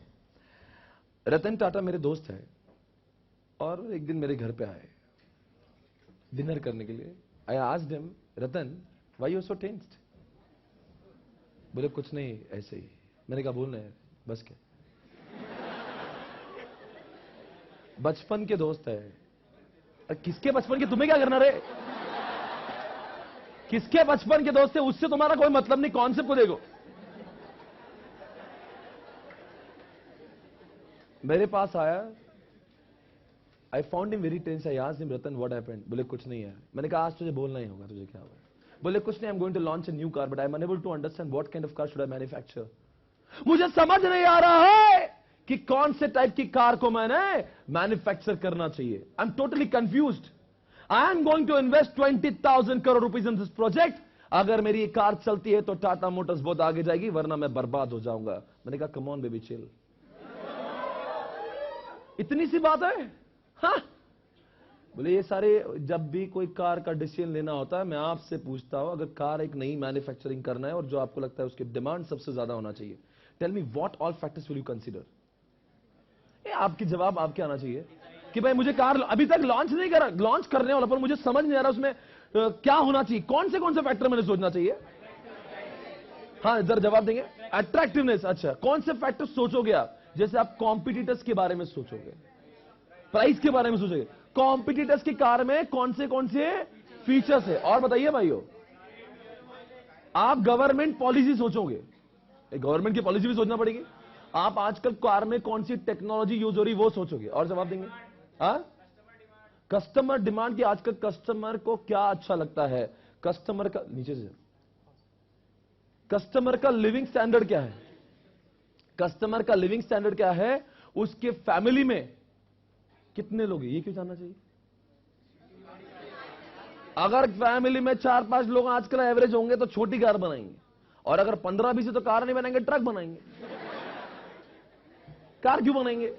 इसलिए दोस्तों आपको उस घर की पॉपुलेशन भी जानना जरूरी है। आपको लगता नहीं आजकल के लेटेस्ट ट्रेंड पता होना चाहिए? आपको ये नहीं लगता आज को ये भी चेक करना चाहिए कि आने वाले 5 सालों में, 10 साल में पेट्रोल और डीजल के रेट में क्या होगा? Mean all this information you have to have. आपको गवर्नमेंट पॉलिसीज के बारे में पता होना चाहिए, गवर्नमेंट का ऑटोमोबाइल की तरफ क्या रुख होगा, मतलब lot of factors you need to. मुझे बताओ, इतनी सारी जानकारी को जब मैंने रतन टाटा को बोला, रतन टाटा ने क्या जवाब दिया? तुझे क्या लगता है मुझे पता नहीं है? आया बड़ी होशियारी करने। What do you think I don't know all this? Problem यह है कि ऐसी इंफॉर्मेशन को मैं कहां से लाऊं, कहां मिलेगी मुझे वो इंफॉर्मेशन? तुमने कहा गवर्नमेंट के बारे में सोचो, मैंने सुन लिया। तुमने कहा कॉम्पिटिटर्स, मैंने सब समझा और मुझे मालूम है। तुम मुझे ज्ञान मत देना। और मैं रतन टाटा हूं। मैंने कहा मैं भी स्वप्निल पाटनी। कहां से मिलेगी? मैंने कहा एक कॉन्सेप्ट जिसका नाम है executive, come on everybody, information. ऐसा एक सॉफ्टवेयर जिसके अंदर आपको लगने वाली, टॉप मैनेजमेंट को लगने वाली हर कोई इंफॉर्मेशन, चाहे वो इंटरनल ऑर्गेनाइजेशन की हो चाहे एक्सटर्नल की हो, आपको लगने वाली हर इंफॉर्मेशन क्लिक पे मिलेगी, वो भी ग्राफिकल फॉर्म में। रतन टाटा बोलता है इतना आईटी मुझे आता है। Come on baby chill. IT चाहे तुम्हें इतना आया ना आए, ये दिख रहा है ना कैसे ग्राफिकल डेटा, पूरा डेटा ग्राफिकल में मिलेगा। बोले पूरे एक ब्रांच का, रतन सुन ले, एक ब्रांच का नहीं, तुझे सारे ब्रांचेस का डेटा मिलेगा। क्योंकि रतन टाटा कौन सा मैनेजर है, टॉप लेवल या बॉटम लेवल? तो he wants the data of one branch और all the branches. Come on everybody, one department और ऑल द डिपार्टमेंट्स।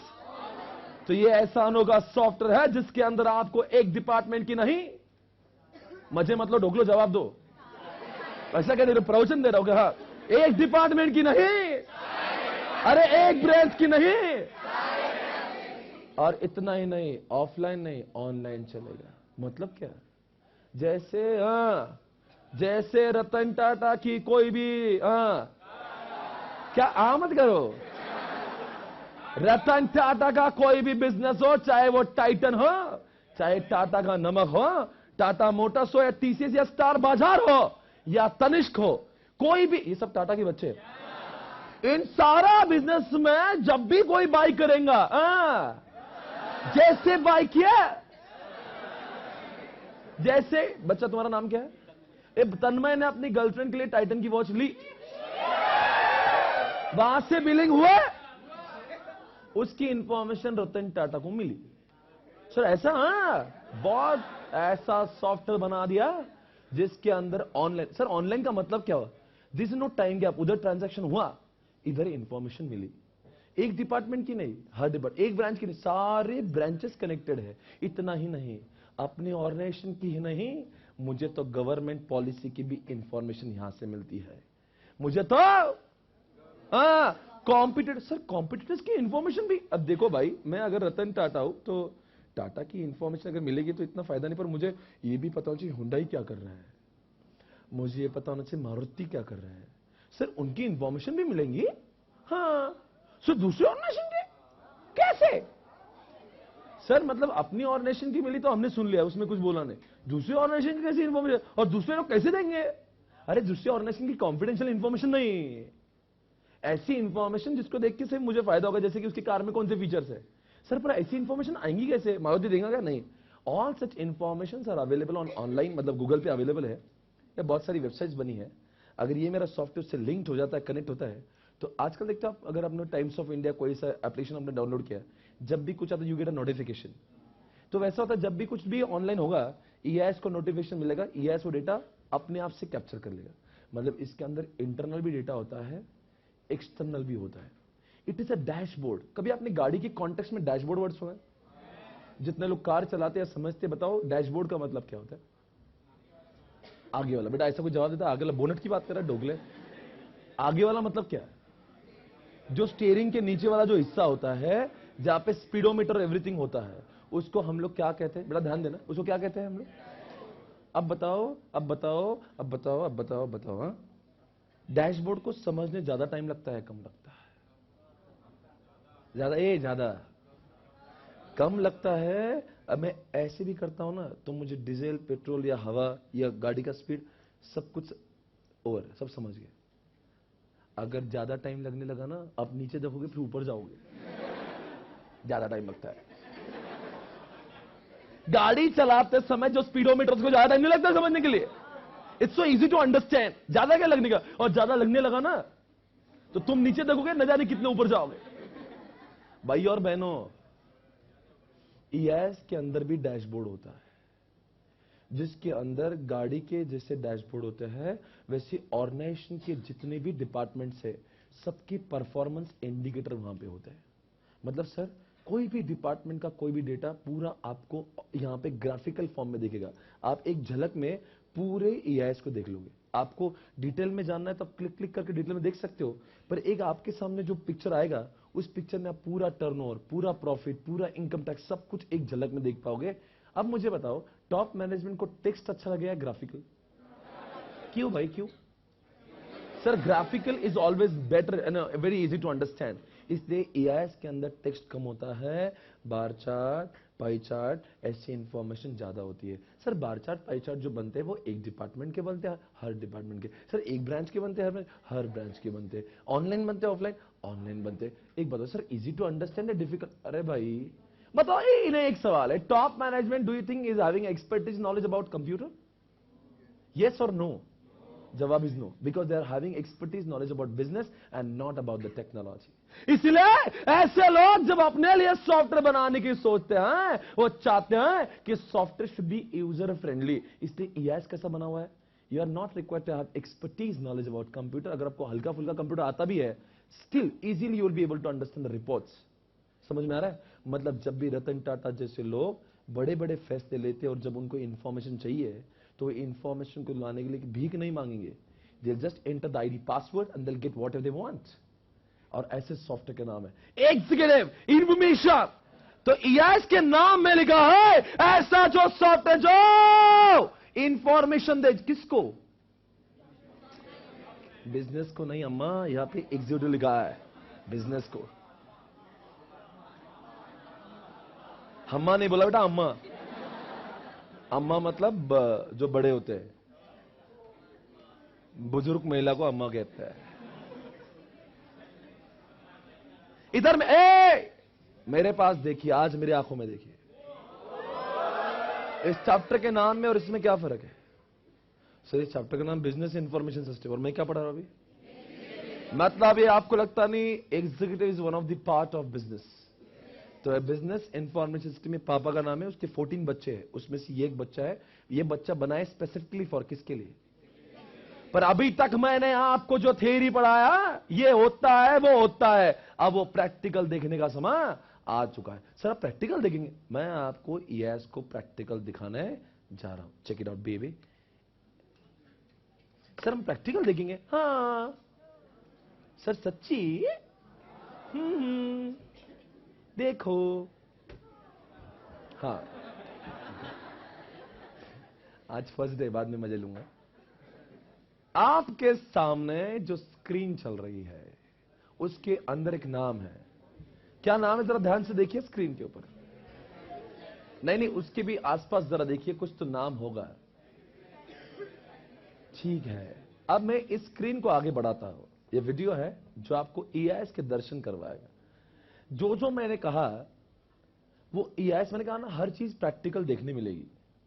तो जब जब टॉप एग्जीक्यूटिव हो जाओगे, आपके 200-400 ब्रांचेस होगी, तो यू विल फील दैट मेरे सब ऑर्गेनाइजेशन को मैं एक जगह पे देख सकूं। अगर ऐसे सॉफ्टवेयर नहीं होंगे तो दुनिया में एक्सपांशन बंद हो जाएगा। समझ आ रहा है?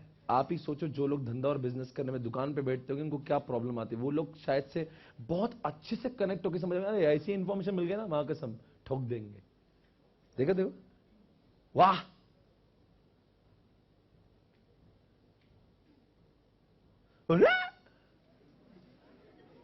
ऐसा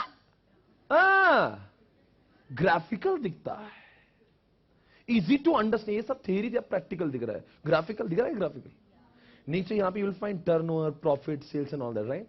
these are the aggregate figures of the whole organisation. पूरी ऑर्गेनाइजेशन का सेल, पूरी ऑर्गेनाइजेशन का प्रॉफिट। सर ये डैशबोर्ड क्यों कहा जाता? कितना टाइम लगा देखने में? सेकेंड्स। Easy to understand. यही तो सब्जेक्ट का मजा है जिसमें प्रैक्टिकल देखने मिलता है। तेरी नहीं है, तेरी डोंट टॉक अबाउट तेरी, टोटली प्रैक्टिकल। जरा देखो आगे। सर क्या हो रहा है? वो जो सिलेक्ट कर रहा है, उसको जो इंफॉर्मेशन चाहिए वो क्लिक करके देख सकता है। सर किसकी? किसी की भी, कोई भी ब्रांच की। हाँ सर वो कुछ भी देख सकता है। हाँ बेटा हाँ। Shut up.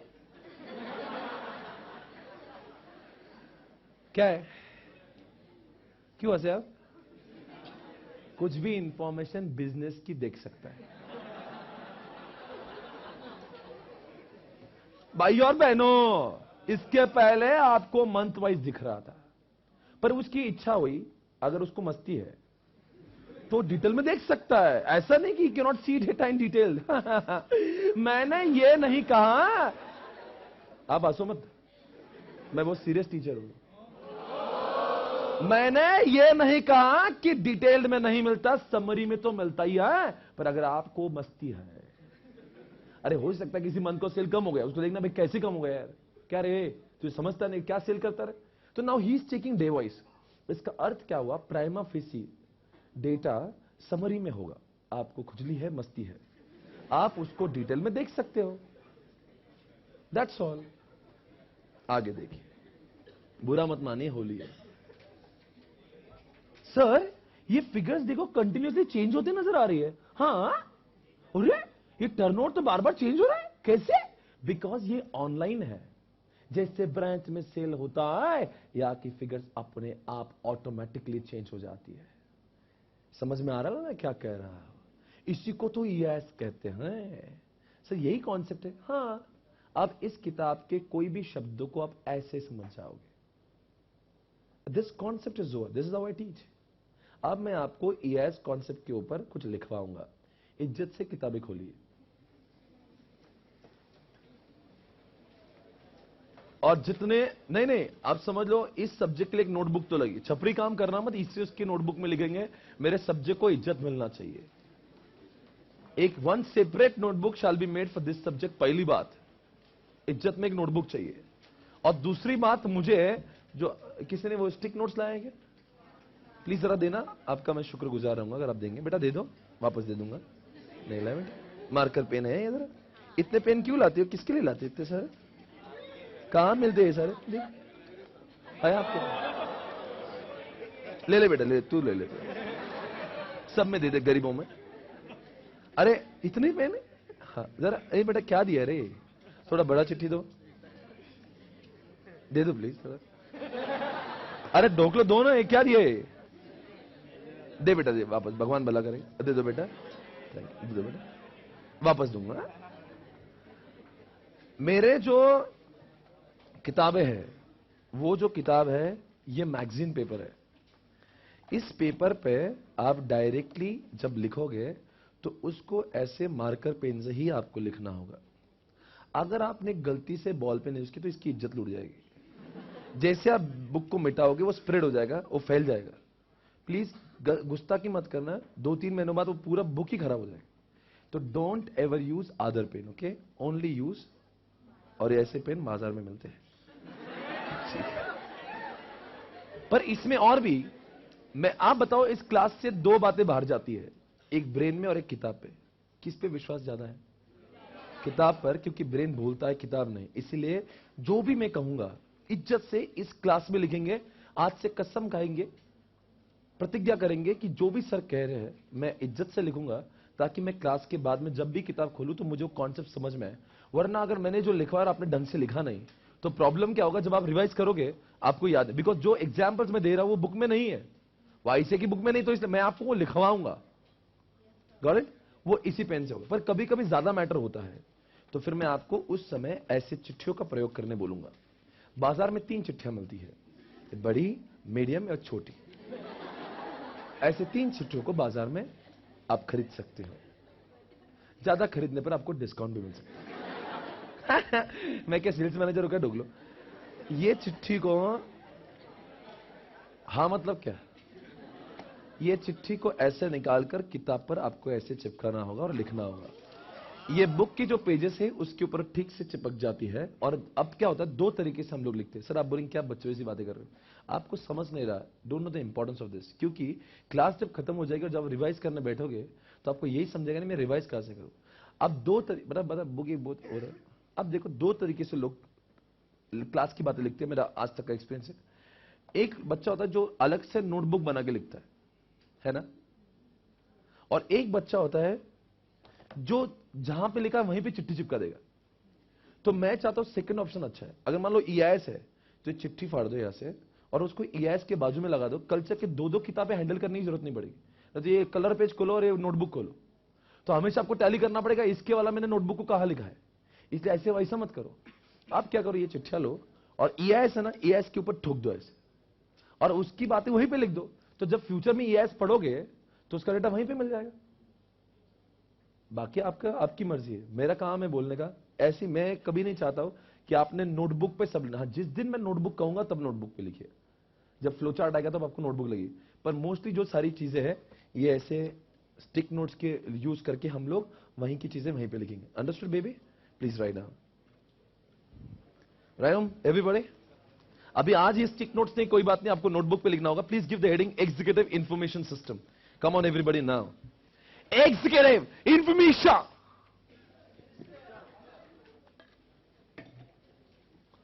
इतना चीखते क्यों हो सर? चीखने दो वरना सब सो जाएंगे।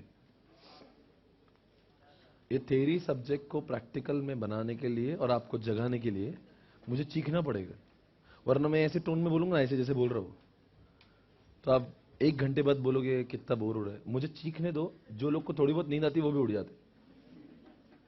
ईआईएस आपने लिखा है, आप बताओ, एक लाइन में पूछूंगा, आप जवाब देना। इट इज डेवलप्ड फॉर किसके लिए? टॉप लेवल और बॉटम लेवल के लिए लिखो। It is developed for, come on everybody right down, it is developed for, it is developed for किसके लिए? एग्जीक्यूटिव्स, ब्रैकेट में टॉप मैनेजमेंट, मतलब मुकेश जी, अनिल जी, रतन जी, नारायण जी, स्वप्निल जी। ये ऑर्गेनाइजेशन के टॉप मैनेजमेंट है, उनके लिए बना हुआ सॉफ्टवेयर। दूसरी बात, इट इज ऑनलाइन और offline. It provides the facility of online analysis. It provides the facility of, come on everybody! अरे बोलो यार, उत्साह बनाइए, जिंदगी इतनी भी खराब नहीं है। हाँ, it provides, come on everybody! Online facility. क्या हौला है, कह रहे क्या बोलते रहे बेटा? उत्साह। It provides the facility of, come on, online analysis. तीसरी बात, it provides data in which form, summary or detailed? A summary बोल के चुप नहीं बैठना। Along with the facility of drill down. Drill down का मतलब समझते हैं आप? अंदर, ड्रिल मतलब अंदर जाना। मतलब आप पहले समरी में भी देख सकते हो और ड्रिल करके अंदर लिखो। It provides data in what? Summarised form.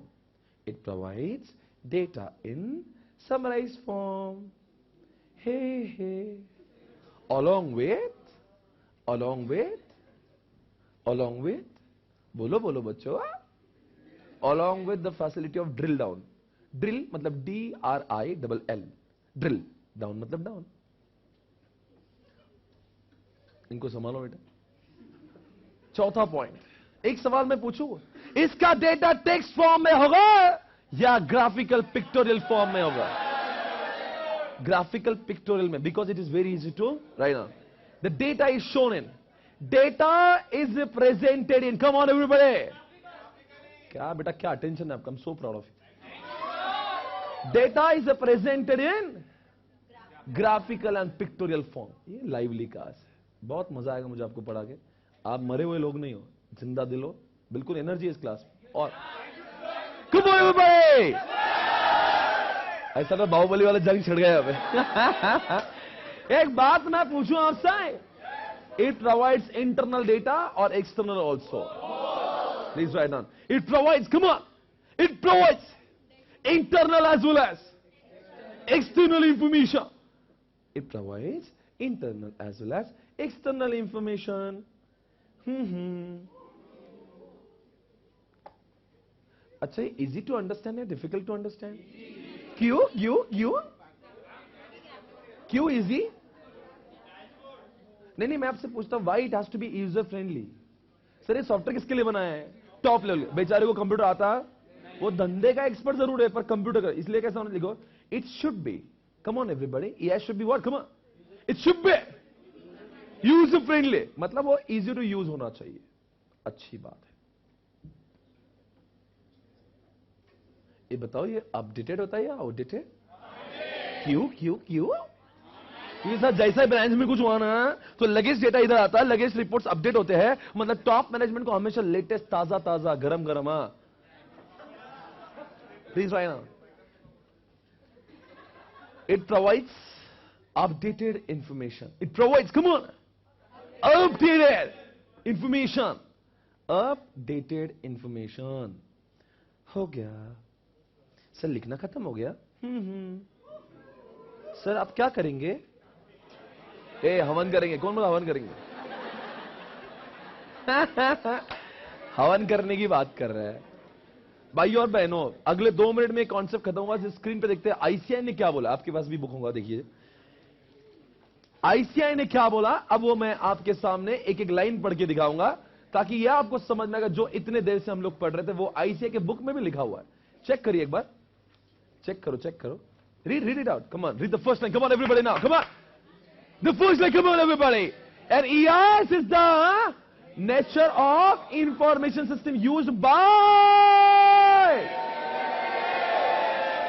Underline the word executive. The most important thing is what? Executive. वो किसके लिए बना है भाई? Executive. To access and administer the data they intend to make. क्या लिखा है? Informed. क्या लिखा है? मतलब ताकि उनके डिसीजन हवा में नहीं होंगे। वो जो डिसीजन लेने के पहले क्या देखेंगे? इंफॉर्मेशन। और इंफॉर्मेशन कहां से मिलेगी? यस। तो उनके डिसीजन कैसे हो जाएंगे? इन्फॉर्म्ड हो जाएंगे। In the hierarchical structure of the information system the EIS is at the what? Pinnacle. Pinnacle समझता है? सबसे ऊपर है, नीचे? And is design to renovate all significant data into aggregated, underline the word, tell me why it is aggregated. बोल बेटा, aggregated क्यों है? Because इसमें एक ब्रांच का मिलता है या all the branches का, इसलिए नाम होता है aggregated। समझ आ रहा है? ओहो, क्या कॉन्सेंट्रेशन बना, क्या माहौल बना क्लास का आपने। Information that makes sense and brings value to by what, come on, to the by and what, large business. Why large business? SP classes के पास आज भी ईआईएस नहीं है। क्यों? पैसा लगता है भाई, गरीब आदमी हूं। गरीबों के पास ऐसे सॉफ्टवेयर नहीं होते। ऐसे actually this software are made for very high level, मतलब अनिल मुकेश जो है ना कैटेगरी, रतन जी वो कैटेगरी, विजय उनके पास में।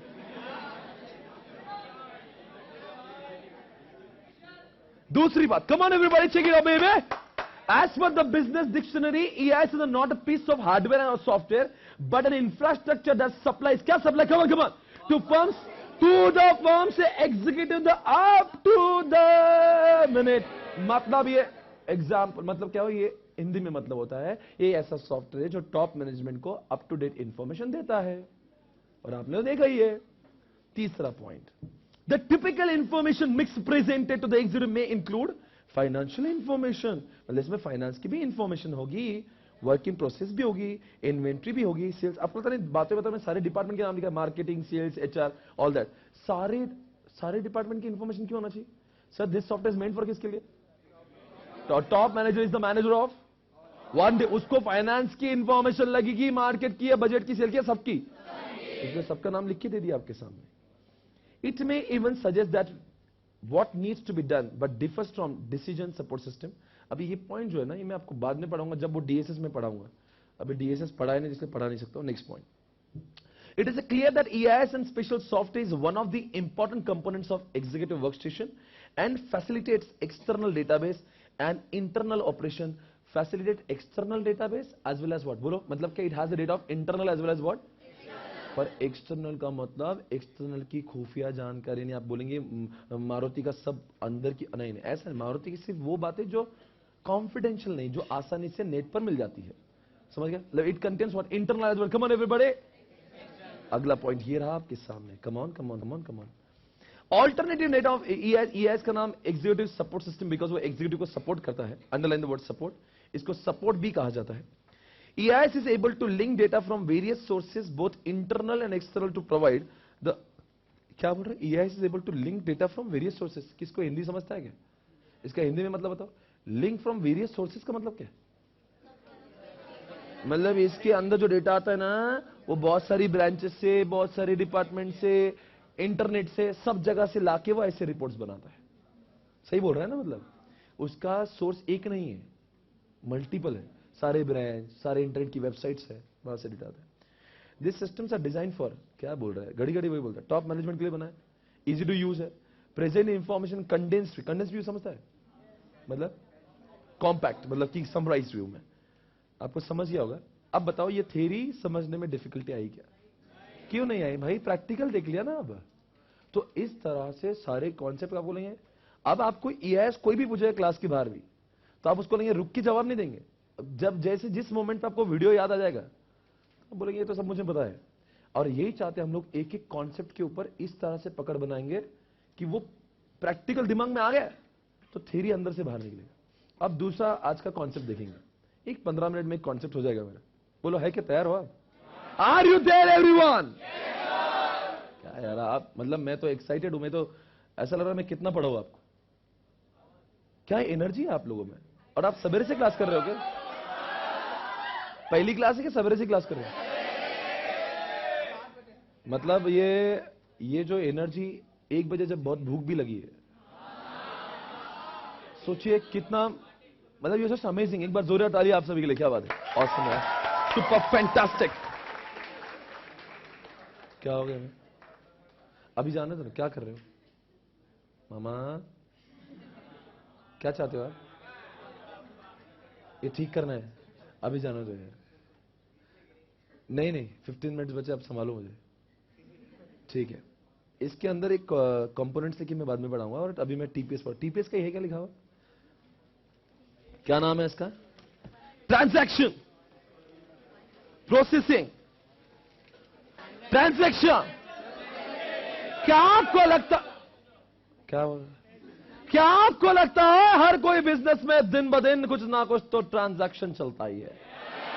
जैसे अगर आप बिग बाजार में गए, आपने कुछ गुड्स खरीदे, बेटा क्या नाम बोला अपना? तन्मय बिग बाजार के आंटी के पास गया और बोला, आंटी आंटी झंडू बाम दो। आंटी को इन्होंने बोला, झंडू बाम दो, लक्स दो, हमाम दो। आंटी ने सारी चीजें दी और बारकोड के सामने रख रख के इसका बिलिंग कर रहा है।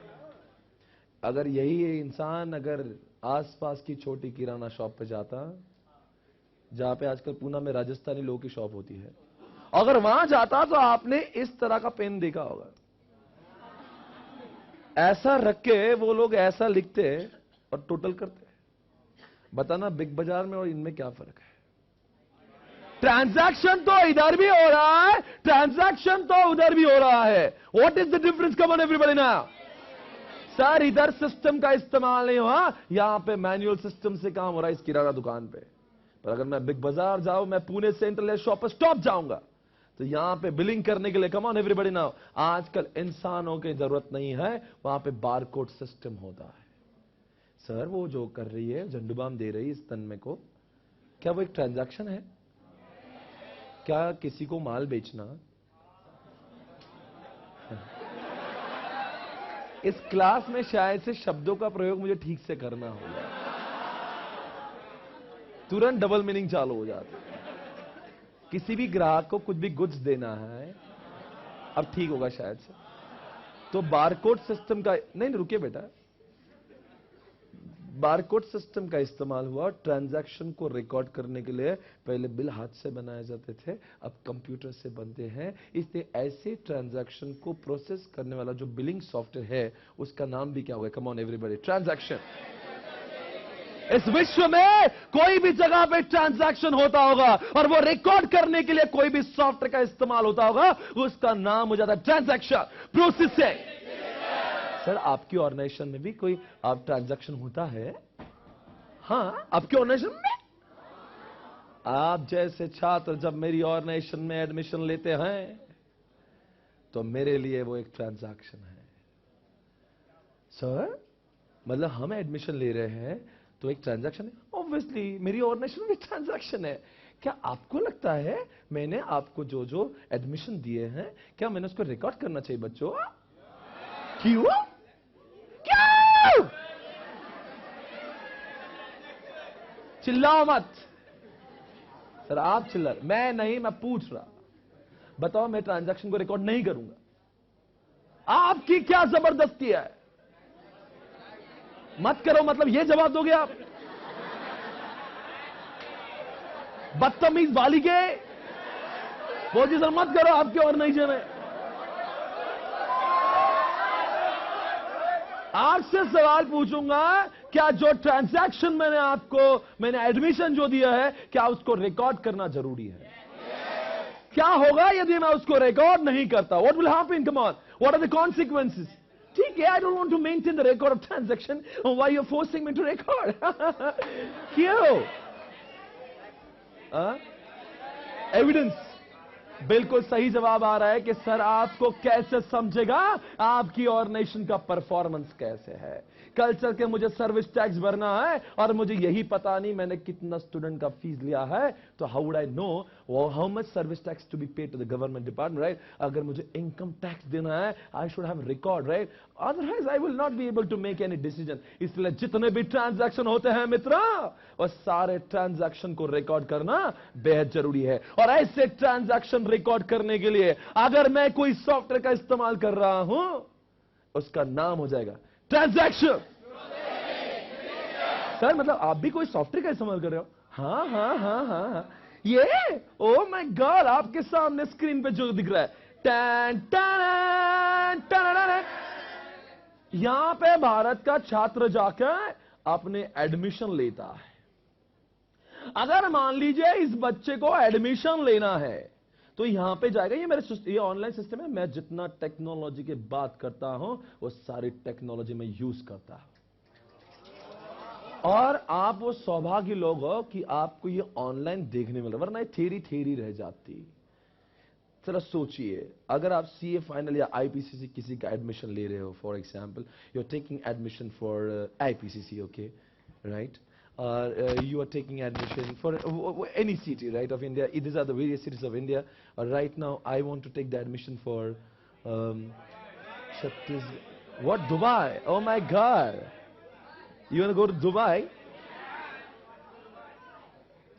चलो पंजाब की बात करेंगे और उसमें उड़ता पंजाब, पागल हो गए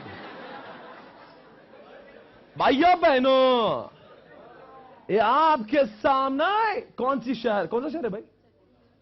चंडीगढ़ है सर। मतलब भारत के जितने 22 स्टेट्स में मेरी क्लास चलती है, कोई भी इंसान एडमिशन लेगा, खबरदार अगर मेरे फ्रेंचाइजी को पैसे देगा। सर मतलब फ्रेंचाइजी कैश में ट्रांजैक्शन करना नहीं, फोड़ दूंगा। सर मतलब होता क्या है, आज का स्टूडेंट को वहां पे क्लास में जाकर एडमिशन लेने की आप भी जरूरत नहीं है। Even you can take admission online, you don't have to come to my office, right? Sir आप यहां से घर से कितना मजा यू आ रहा है, ओह माय गॉड।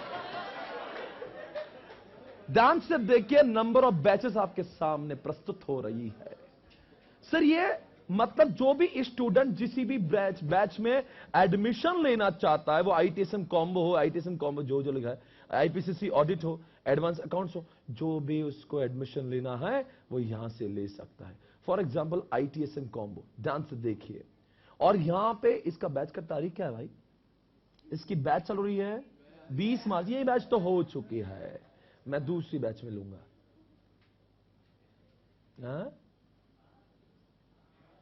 अब जवाब देना होगा, ये क्या पूछ रहा है, क्या पूछ रहा है? आईसीआई का registration number, address, city, state और ईमेल आईडी, मोबाइल नंबर। इतना मैं बोल रहा हूं, इसका मतलब ये ट्रांजैक्शन प्रोसेसिंग वाला सॉफ्टवेयर जो है, taking all the information of the student, right?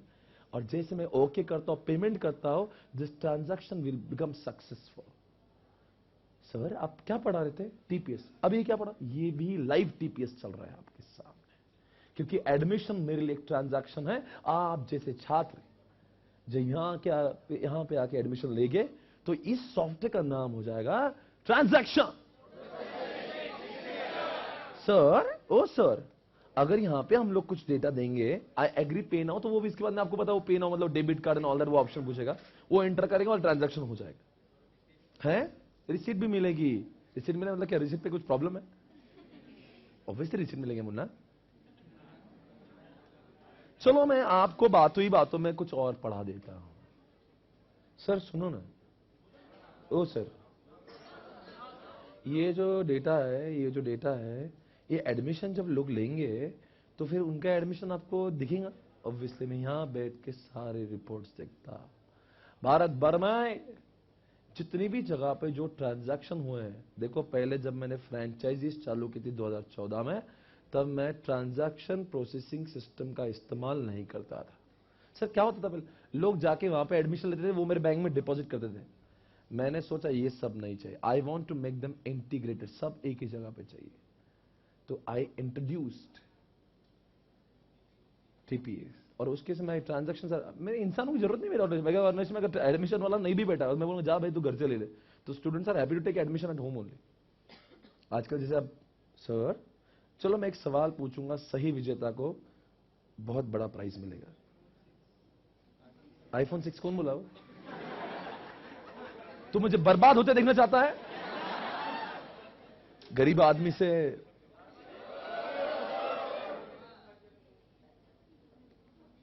मुझे वो चाहिए, पेटीएम खोल रहा हूं मैं। This is my Paytm, okay. And इसके बाद में आपको मिलेगा मोबाइल रिचार्ज। मेरा सही जवाब देने पर 500 का रिचार्ज आपका हो जाएगा। सही? सर ये क्यों कर रहे हो? मैं ट्रांजैक्शन कर लूंगा, फिर मैं आपसे पूछूंगा मैंने क्यों किया। ओके बेबी, या बेबी, मेरे सवाल का जवाब देना। सवाल है, जो सही जवाब देंगे, वर्चुअल वाला आपसे महसूस करो।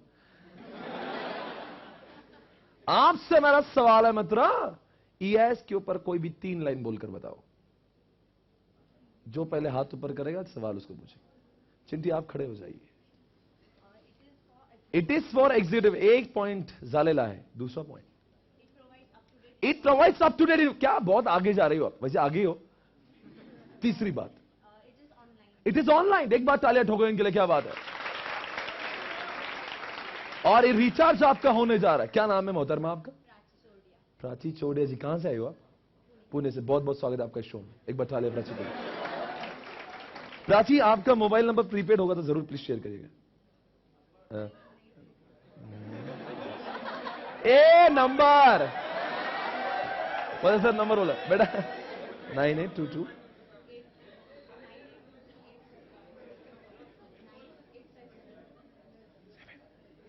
857 राइट?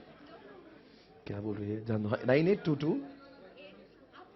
हाँ हाँ, लाउडली बोलो बेटा।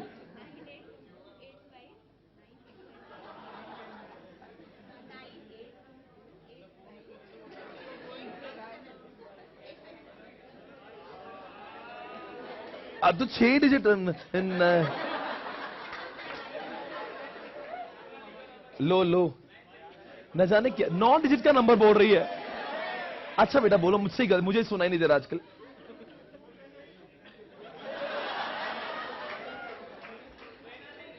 ए देना नहीं।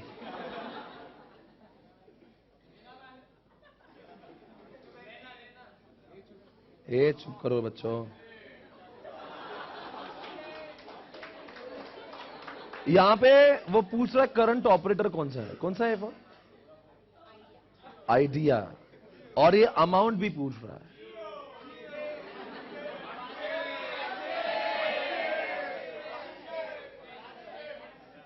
हाँ वही कर रहा हूं। ये यहां पे नेटवर्क आ रहा है। यहां पे पूछ रहा है करंट ऑपरेटर 500। मैं लिख रहा हूं आइडिया और अमाउंट लिख रहा हूं 500 रुपीज।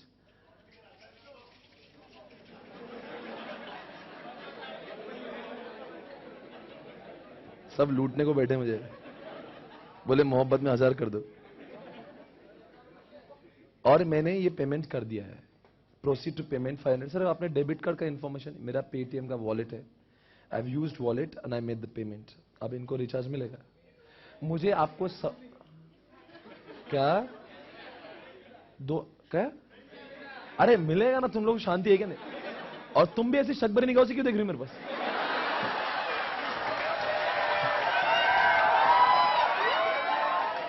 इनका ठीक है, नाबालिग है, तुम तो कम से कम। आप बताइए। नहीं एक बात बताओ, अब मेरा सवाल आप चालू हो रहा है, ये पेटीएम का एग्जांपल मैंने क्यों दिया? सर जो आपने रिचार्ज करवाया ना पेटीएम से, वो पेटीएम के लिए एक, और ये ट्रांजैक्शन किसी इंसान है क्या? ये तो इस सॉफ्टवेयर ने कर दिया, इसलिए इसका नाम होता है ट्रांजैक्शन। मतलब दुनिया में कोई भी जगह हो, चाहे वो मेडिकल हो, चाहे वो हॉस्पिटल हो, चाहे वो आपकी किराना शॉप हो या फिर फिनिक्स की कोई भी शॉप हो, जहां पे ट्रांजैक्शन करने के लिए अगर कोई बिलिंग सॉफ्टवेयर इस्तेमाल हो रहा होगा, तो उस हर तमाम बिलिंग सॉफ्टवेयर का नाम बोलो जल्दी यारो, ट्रांजैक्शन।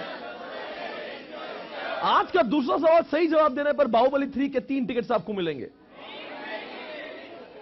3 रिलीज हो रहा है, कमाल करते हो। जो भी आएगा उसके 3, अरे बोल रहा हूं 3 टिकट्स आपको मिलेंगे अभी खड़े खड़े। जवाब देना, जवाब देंगे।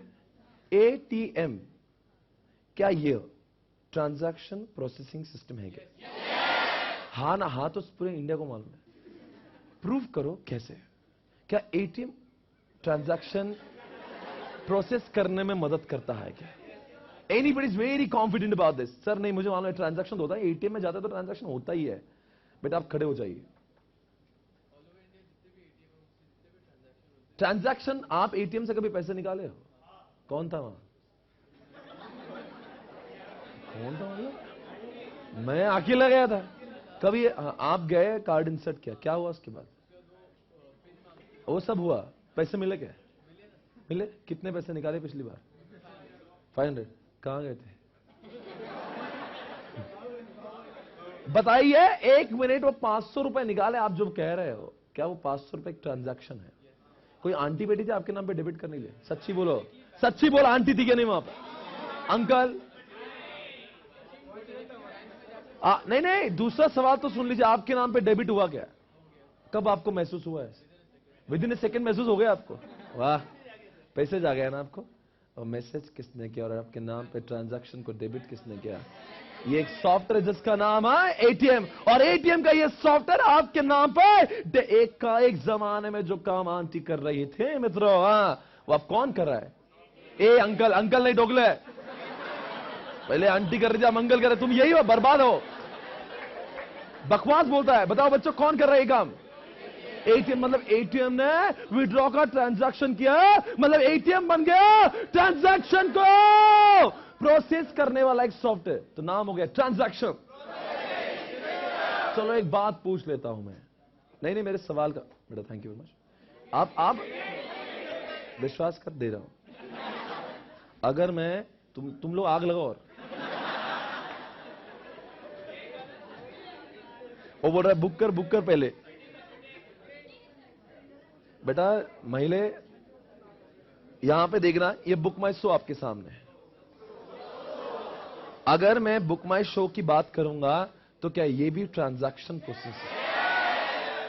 क्या टिकट्स परचेस करना क्या एक ट्रांजैक्शन है? तो यहां पे कोई आदमी बैठा है? ये बुक माई शो का एक सॉफ्टवेयर जो ट्रांजैक्शन रिकॉर्ड करता है। सोचिए आपने एक मूवी टिकट बुक करी और वो टिकट बुक ही नहीं हुई। आपका मूवी टिकट बुक ही नहीं हुआ, पैसे डेबिट हो गए। सोचिए बुकिंग हुई, 3 लोगों को वही सीट मिल गया। ट्रांजैक्शन प्रोसेसिंग सिस्टम का सही चलना बहुत अनिवार्य है ऐसे केसेस में तो स्पेशली, वरना एक सीट अगर 3-3, 4-4 लोगों को बैठ गया तो दंगल, चौथा दंगल वही होता है। Try to understand. ऐसा टीपीएस का सही परफॉर्म करना बहुत जरूरी है। एक सवाल है, फ्लिपकार्ट और अमेजॉन से जब वेन्यू यू परचेस, तो एक ट्रांजैक्शन जैसे आप मेरे सॉफ्टवेयर से परचेस किए, तो वहां पे भी जाके जब परचेस करो तो उनके पास भी इंसान नहीं रखा होता है वहां पे। Where purchase anything from Jabong और फ्लिपकार्ट, क्या वहां पे भी टीपीएस होता है? तो मतलब दुनिया में जितनी भी जगह पे हम लोग कुछ बाई सेल कर रहे हैं और वो सॉफ्टवेयर कर रहा होगा, तो समझ जाना वहां पे टीपीएस का कॉन्सेप्ट यूज है, वाइडली यूज्ड कॉन्सेप्ट टीपीएस। पर आज का मेरा आखिरी सवाल आपके सामने है, ये जवाब दोगे ना, आज यहां से बहुत कुछ जीत कर जाओगे इस शो से। ये शो आपके लिए बहुत आज अच्छा हो सकता है। मैं आपको एक बहुत बड़ी अपॉर्चुनिटी दे रहा हूं। आपको मैं 1000 का रिचार्ज दूंगा या गिफ्ट वाउचर दूंगा, पर यह जवाब देने पर जिसने भी हाथ ऊपर किया उसको सवाल पूछने का मौका मिलेगा। सभी की निगाह मेरे पास, धक धक। सच्ची में पैसे मिलेंगे या नहीं मिलेंगे आप ठोक रहे हो? आपकी कसम पक्के दूंगा, मेरी कसम दूंगा भाई, धंधे के साथ में कुछ गलत काम नहीं करता, मेरा धंधा है ये। आप बताओ। नहीं, जवाब देना होगा। टीपीएस और ईआईएस में क्या कनेक्शन है? कौन किसके ऊपर डिपेंडेंट है? क्या ये कॉन्सेप्ट का आपस में कोई संबंध है? कौन जवाब देगा? जल्द, 1 मिनट हाथ ऊपर करिए, मैं आपसे पूछ रहा हूं, कौन किसके ऊपर निर्भर है? क्या दोनों का कोई आपसी संबंध है? बेटा आप खड़े हो जाएंगे सबसे आखिरी में। अरे बेटा पूछते हैं हाथ ऊपर किया, आपको कैसे मालूम आपने किया? बेटा तुम आगे जाओगे। 1 मिनट बेटा, अपने आपको संभालिए, थोड़ा बहुत आपको भी देंगे। लाउडली बोलिए, जनता सुनना चाहती। बिल्कुल सही जवाब। एक बार तालियां ठोको इसके लिए। क्या बोल रहा है? पर आपके 1000 अभी पक्के नहीं हुए। आपने पहली लाइन बोली कि ईआईएस टीपीएस के ऊपर डिपेंड है। एक बार मैं ईआईएस को दोहराता हूं, वो ग्राफिकल रिपोर्ट्स देता है, ग्राफिकल दिखता है। बता कैसे, what is the connection of TPS?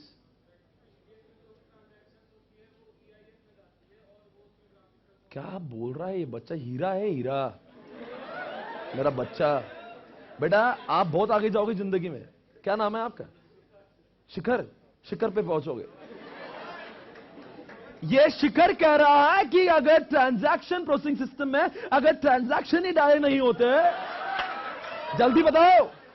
तो नहीं, आपने वो ईआईएस की रिपोर्ट में देखा ना, सेल दिखा, monthly sale, day wise sale. अरे वो सेल कहां से दिखेंगी जब तक रतन टाटा के शोरूम में अगर सेल्स का टीपीएस पे एंट्री नहीं हुआ? मतलब तनिष्क में गए, मतलब टाइटन में गए, मतलब आपने टाटा नमक लिया या टाटा मोटर्स, अरे कहीं भी टाटा के शोरूम में गए, जब भी उन्होंने बिलिंग किया वो टीपीएस था कि ईआईएस था? टीपीएस। और वो सारा डेटा कहां गया? और ईआईएस ने क्या जनरेट किया? वो ग्राफिक। अगर ये टीपीएस में ट्रांजैक्शन रिकॉर्ड ही नहीं होता है तो ईआईएस ऐसे ग्राफिकल रिपोर्ट कैसे जनरेट करता है? Are you able to understand?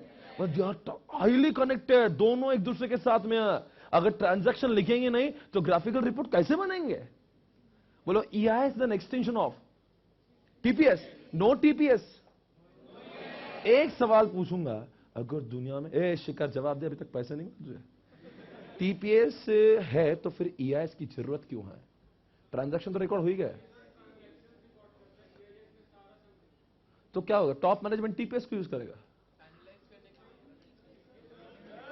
सिर्फ टीपीएस को यूज करेगा, मतलब क्या ट्रांजैक्शन को देखेंगे एक एक? अगर एक एक ट्रांजैक्शन को देखने ही लगा ना, नहीं मैं भावना पहुंचला तो आई अंडरस्टूड, तुम सही कहने वाले हो।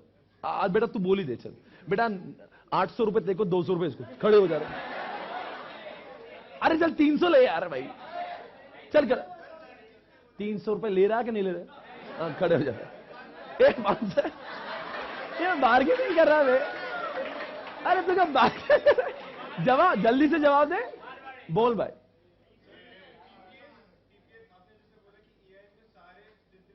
मामा इसको कवर करो जरा, बच्चा बहुत अच्छा बोला, इंडिया में लाओ इसको, बोल पूरे इंडिया में जा रहा है तो आज। हाँ जी बोल भाई बोल।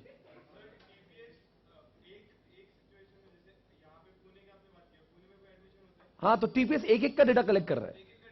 हाँ जी हाँ जी, सबको एक साथ पूरा समरी में। हाँ मोर ओवर, बहुत अच्छी बात बोली, सबको तो दिख रहा है, वो भी यूजर फ्रेंडली, वो भी ग्राफिकल, लगेज समझ में आता है, इसलिए टीपीएस होकर भी। बेटा 500 तेरी, चल वो मेरे पास देख रहा है खड़े, 500 चल कोई बात नहीं बेटा, तू भी दिल बड़ा कर, कोई बात नहीं। मामा इधर लगाओ। Have you all understood what is the connection between TPS? एक चिट्ठी लगा देंगे, आज का लेक्चर खत्म करेंगे। Please just last 2 minutes. आपसे कभी कुछ मांगा आज तक? कल से मैं आपको आज का लेक्चर थोड़ा सा डिले स्टार्ट हुआ, मतलब लेट इसीलिए हुआ। कल से मैं आपको टाइम पे, आपके टाइम पे छोड़ूंगा, बस आज के दिन मुझे मैनेज करो, कल से मैं आपको करूंगा। एक चिट्ठी लगाओ बेटा, आपसे कभी कुछ मांगा नहीं, भगवान ने सब कुछ दिया आपको। काय लिहायचं लिखो ना, काय लिहायचं म्हणजे काय लिहायचं? एक चिट्ठी लगाओ या नोटबुक, एक साइड में टीपीएस लिखो, एक साइड में ईआईएस लिखो। एक लास्ट 2 मिनट्स वर्चुअल वालों, आप भी आज मुझे कंसंट्रेशन से देखिए। टीपीएस एक साइड में, ईआईएस एक साइड में। अब मैं जो सवाल पूछूंगा जवाब देना। It is developed for top level management. जल्दी लिखो, वक्त नहीं मेरे पास। It is developed for top level management.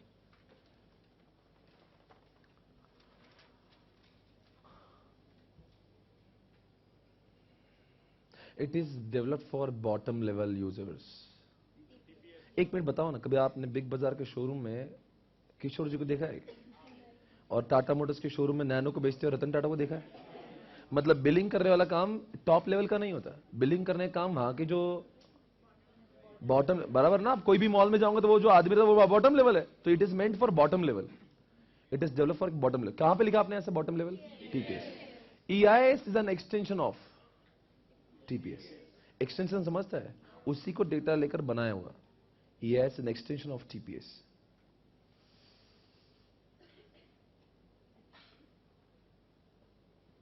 It collects data in detailed. कौन डेटा कलेक्ट करता है डिटेल में? टीपीएस। अरे आपका मोबाइल नंबर, ईमेल आईडी सब पूछता है, एड्रेस, दुनिया की चीजें पूछता है। अभी तो मैंने करके दिखाया आपको। It collects data in what? Detailed form.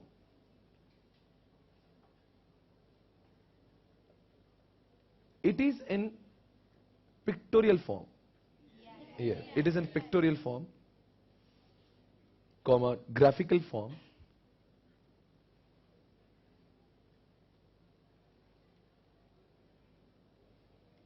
It is in the text form. कहां पे टेक्स्ट होता है? टीपीएस। एक लाइन जब बोलूंगा ना, बता देना क्या है। It is useful for taking decisions and it is useful for processing transactions. For क्या जवाब दे रहे हो आप जैसा कोई नहीं। It is useful for decision making. EIS में आपको ऐसे लिखना है। It is useful for decision making. Right on. Come on everybody. It is useful for decision making. ऐसा आपने EIS में लिखना चाहिए। और TPS में क्या लिखोगे आप? It is useful for processing. वो कोई डिसीजन नहीं, वो सिर्फ ट्रांजैक्शन को ठोकता है बस। It is useful for processing of transaction. वहां पे कोई डिसीजन नहीं होगा। Processing of what? Transaction. है? Understood everyone? Yeah? अब बता दो EIS के आखिरी वाला क्वेश्चन। EIS का लॉन्ग फॉर्म बोलिए, लिखना नहीं। Executive information. ये सॉफ्टवेयर एक डिपार्टमेंट का या ऑल द डिपार्टमेंट्स का? घर पे नहीं पढ़ना तो जवाब दो। एक ब्रांच का या ऑल द ब्रांचेस का? अरे ऑनलाइन है या ऑफलाइन है? अरे बताओगे ये इंटरनल है या एक्सटर्नल भी है? ये इजी टू यूज है या डिफिकल्ट टू यूज है? क्या पूरी ऑर्गेनाइजेशन को मैं एक व्यू में देख सकता हूं? हाँ या ना? टीपीएस और ईआईएस में कौन नहीं तो कौन नहीं? और जो इस चैप्टर का नाम क्या है? बिजनेस इंफॉर्मेशन सिस्टम, फिर टीपीएस भी है और ईआईएस, ऐसे 14 कॉन्सेप्ट है, पर इसका डिटेल डेटा कल देखेंगे, अभी टाइम नहीं है। टीपीएस के ऊपर 2 क्वेश्चन है। I will see you tomorrow. Thank you guys.